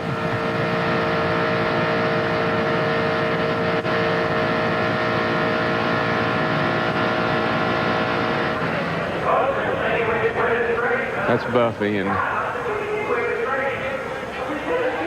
we'll be right back to Daytona with more after this. You're watching NASCAR on Fox. From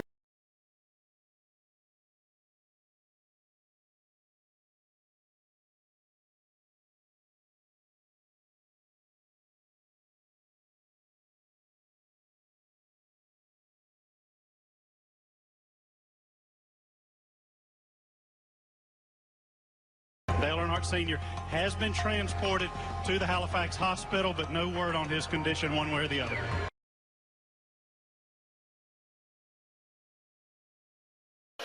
Dale Earnhardt was removed from his car, and you see the ambulance transporting him directly to Halifax Medical Center in Daytona Beach, which fortunately is but 2 miles from the Speedway. That's all the news we have. If we don't get a further update on Earnhardt's condition during our telecast, tune into Victory Lane at 9 p.m. on Fox Sports Net tonight. There looked like when Rusty run up there through the middle, it maybe just took the air off Dale's spoil and got him loose. I don't think anybody got into him at all. Sterling may have gotten into him just a teeny bit and got him headed up the hill. It's hard to say. Here's the onboard view. Those kind of licks are the worst kind. They're sudden. Inside. Inside. Inside. Rewind. Inside. Inside. Inside. Detail. So he never had a chance. Plus, Schrader was riding him into the wall, so you get the impact of not only one car but 2 cars. Looks like right there. Maybe right there, Sterling did get into him. Sterling got into him, and here he goes. And man, he's being, not only is he going into the wall, but he's got Schrader riding in there with him. Yeah. So, and lucky they didn't take another 6 cars with them. Yeah, but that's I don't like that. That's not the kind of crash.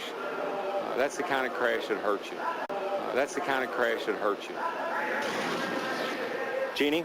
It's just someone runs into someone for no reason. That's all. I mean, that's, the rules are fantastic. They've really got a good rules package. Kenny, let me ask you, I know you've been thrown this question several times and you're just getting out of the care center, but you made your way over to Dale's situation. What's going on there? I don't really know. I'm not a doctor. I mean, I got the heck out of the way as soon as they got there. And how about yourself? How are you? I'm fine. I'm fine. Just thinking about Dale and them guys. Can you take us through those final I don't know moments what there? happened. All of a sudden, we was all crashing. It was started behind me, but I got part of it. Thanks for the time. After seeing what happened today, is this kind of... Ken Schrader was headed for perhaps a top 5 finish. Wrapped up with Dale Earnhardt in the turn 3 wall. While Earnhardt's driver, Michael Waltrip, celebrates, Dale Earnhardt rides the back of an ambulance to the Halifax Medical Center. It's the irony of Daytona. It is. It's the emotions of this sport. It's what we always fear. That big wreck we had is what we fear. That wasn't as bad. Those cars tumbling around like that, as bad as that looks, they're losing energy. Parts flying off of them, they're coming to a stop. But that sudden stop head on into the wall, that's a driver's worst nightmare.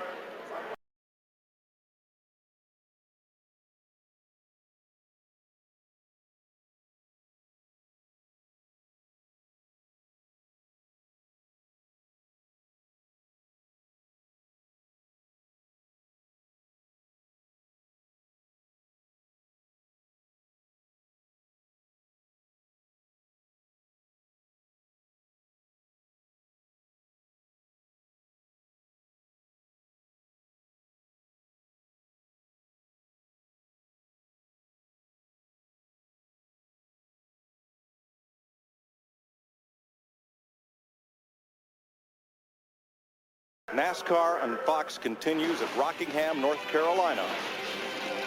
You'll see qualifying on Fox Sports Net Saturday, the Busch Series race, and NASCAR final practice on FX. Now next Sunday, NASCAR This Morning on Fox Sports Net, the Winston Cup race here on Fox, and NASCAR Victory Lane every Sunday night on Fox Sports Net.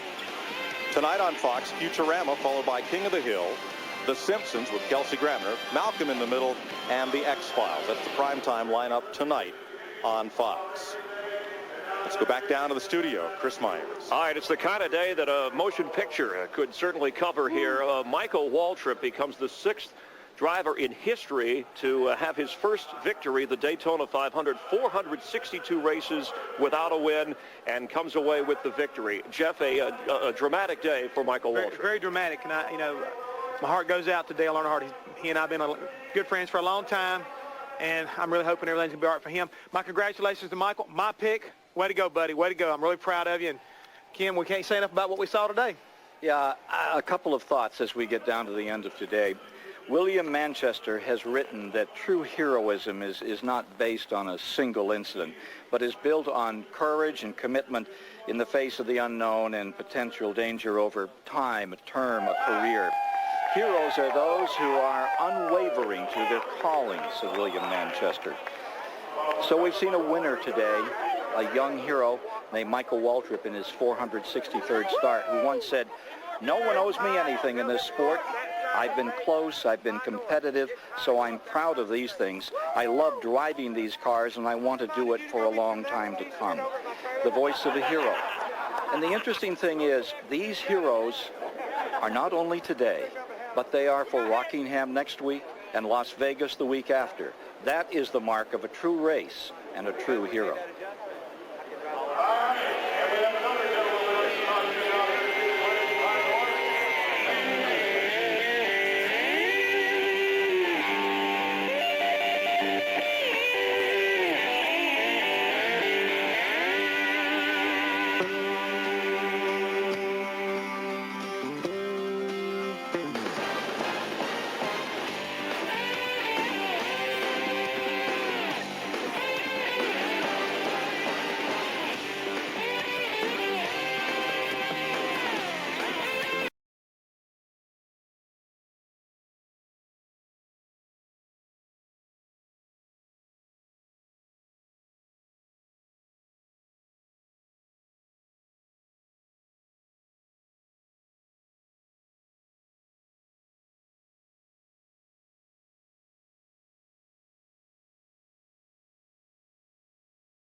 Mike, a very difficult time right now for NASCAR.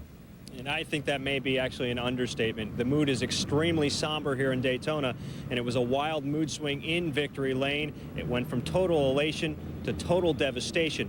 Right now at Daytona, if you look behind me at International Speedway Boulevard, now normally after the Daytona 500, horns are blowing, people are yelling, people are partying, people are having a very good time. Right now, you could practically hear a pin drop. It's that quiet. The impact of the loss, perhaps it's too early to really state what it means to not have Dale Earnhardt as part of the Winston Cup Series. But if you could, speak to the impact and also the irony involved here.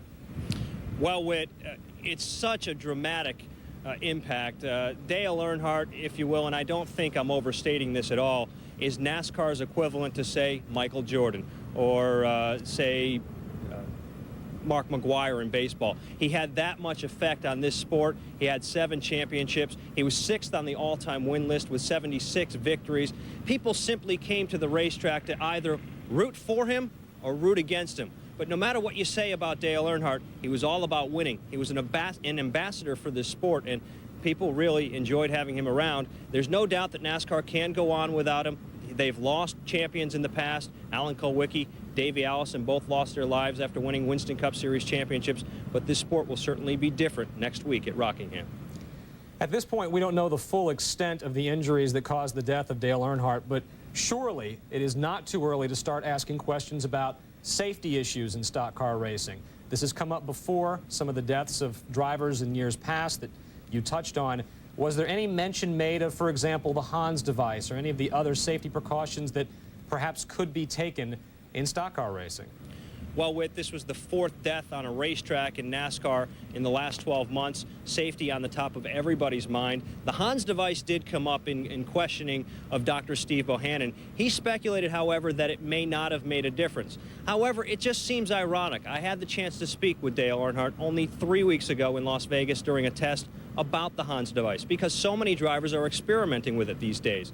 And Dale Earnhardt's response was, he's not going to use it. He doesn't like it. He's uncomfortable with it. And that's pretty much the stance of most of the veterans here in NASCAR. The Hans device has, I believe, become mandatory in Formula One and in the kart series, and right now is only beginning to catch on in popularity.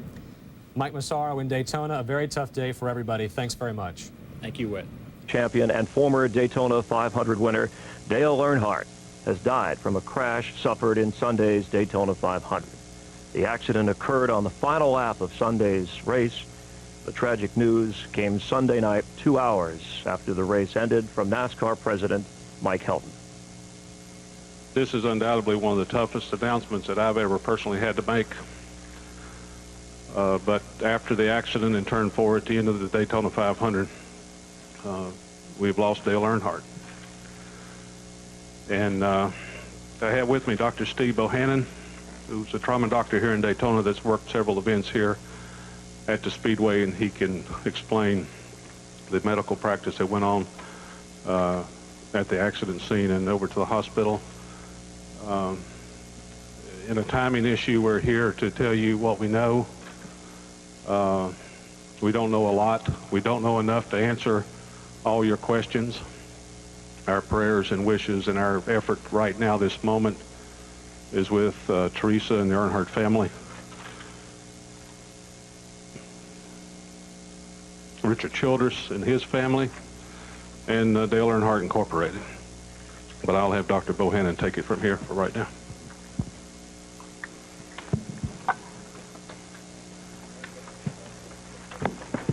I was on one of the ambulances that responded to the accident. I was about the 3rd or 4th ambulance in. When I arrived, there were a number of paramedics already attending to him. There was a paramedic in through the passenger window, applying oxygen by a mask. Dr. Tim Allison, who's a trauma surgeon from Flagler County, was in through the driver's window and was delivering CPR. And there was another paramedic in the window with him helping maintain the C-spine, holding the head. There were a number of firefighters that were on top of the car attempting to remove the roof, which was subsequently done. That took about 5 or 10 minutes, during which time we did CPR. When the roof came off, Dr. Allison and I both identified this was a very bad situation, a load and go situation. We immediately removed him and transported him to the area level 2 trauma center, Halifax Hospital. Transport time was about a minute to a minute and a half, during which time we continued CPR. There was a full trauma team there to meet him, a trauma neurosurgeon, Dr. Bill Kuhn, trauma surgeon, Dr. Demuga. There were several emergency room doctors there as well. We all did everything we could for him. Additionally, there was an anesthesiologist who helped us maintain the airway. But he had what I feel were life-ending type injuries at the time of impact, and really nothing could be done for him. Dale Earnhardt. The Intimidator has won an amazing 12 125-mile qualifying races in his career, including 10 straight from 1990 to 1999.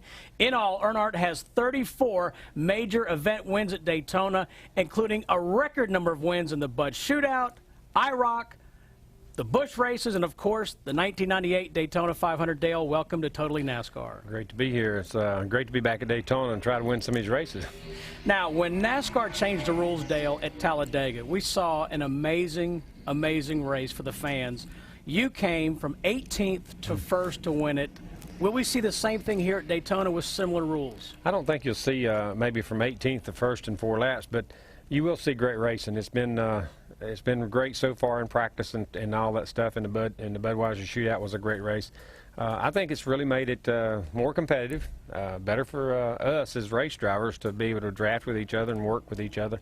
But it's going to be a lot tighter race here at a tighter racetrack. Daytona's a little tighter than Talladega. They do need to put an out-of-bounds line down here, though, in the straightaways. Maybe 3 wide is the max, and if you go 4 wide, they black flag you or something. But it is great racing, and Talladega was a great race for me. I don't think you can do that as well as you did there. I don't think you can do that here as well as you did at Talladega. Today, during our coverage of practice on Fox Sports Net, Larry McReynolds and Jeff Heyman, and even DW, said they still get goosebumps when they drive into this racetrack, no matter if it's been 20, 30 years. How about you? In 1976, when I drove in here the first time, and it's still a great racetrack. It's a magical racetrack to me.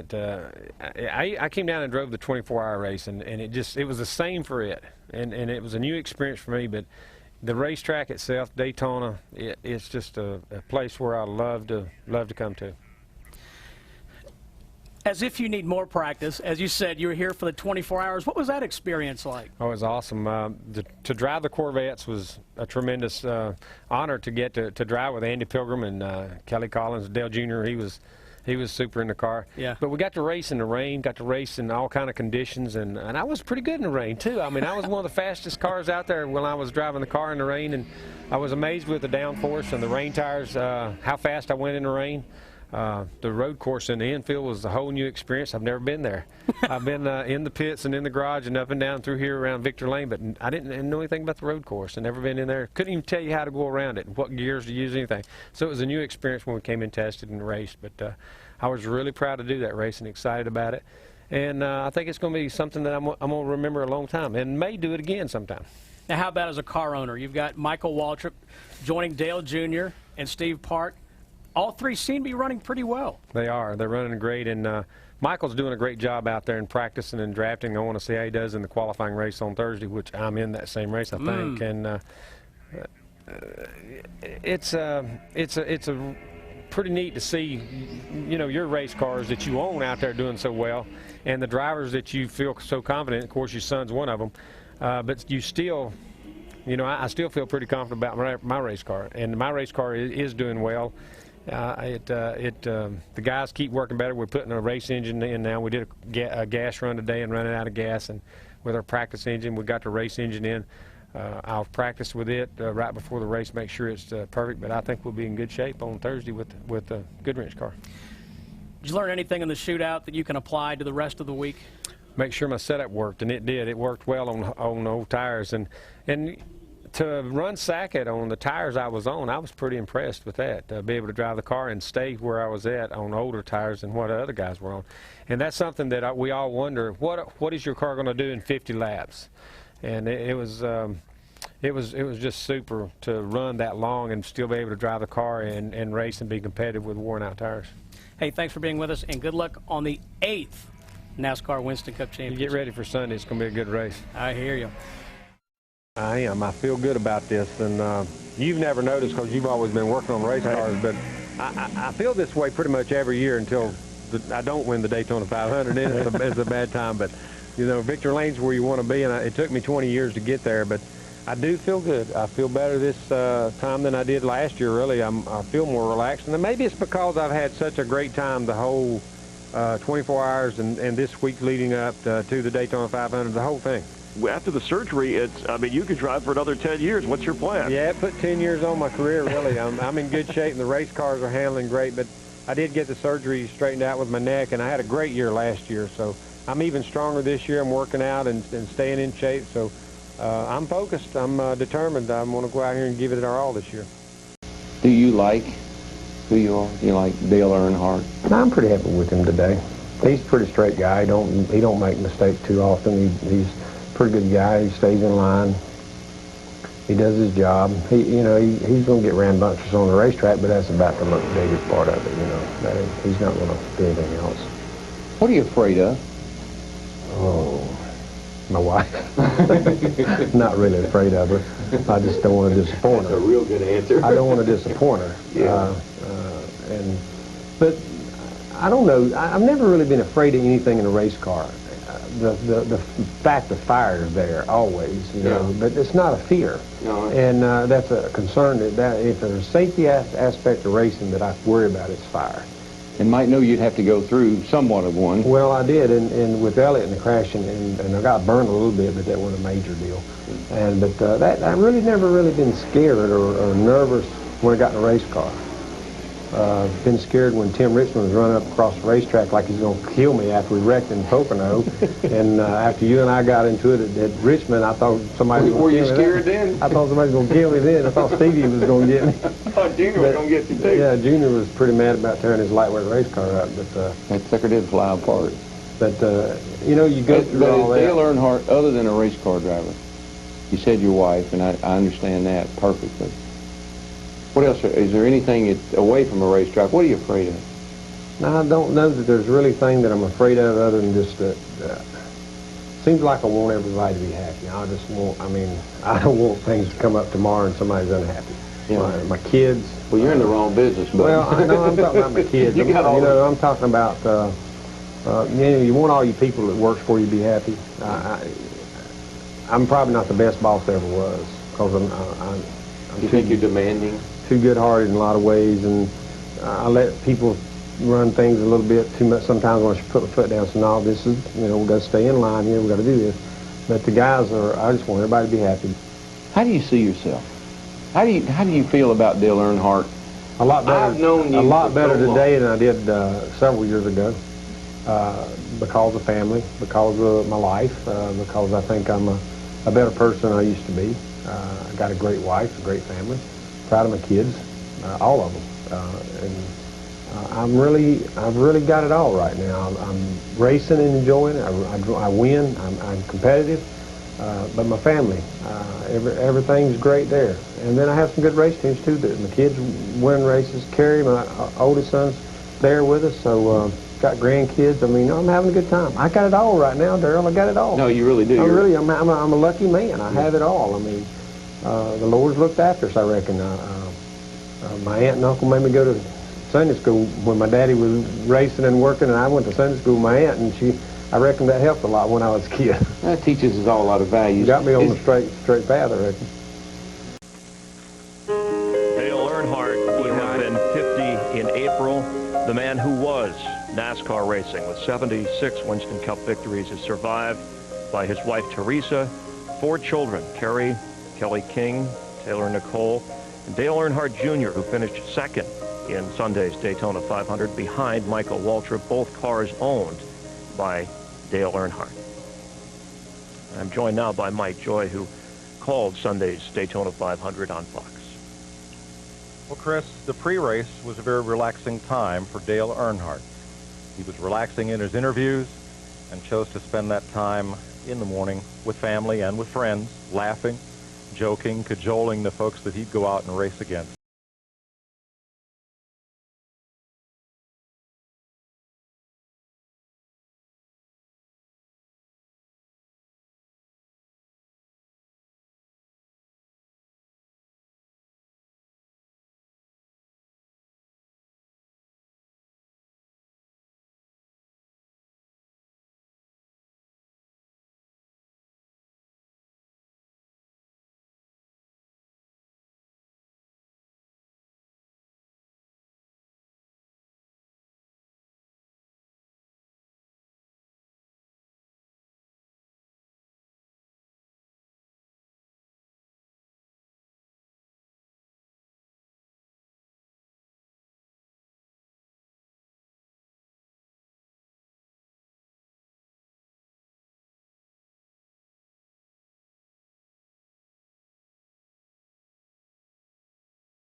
Jeff Hammond, of course, former crew chief. You worked with Dale Earnhardt and competed against him many times.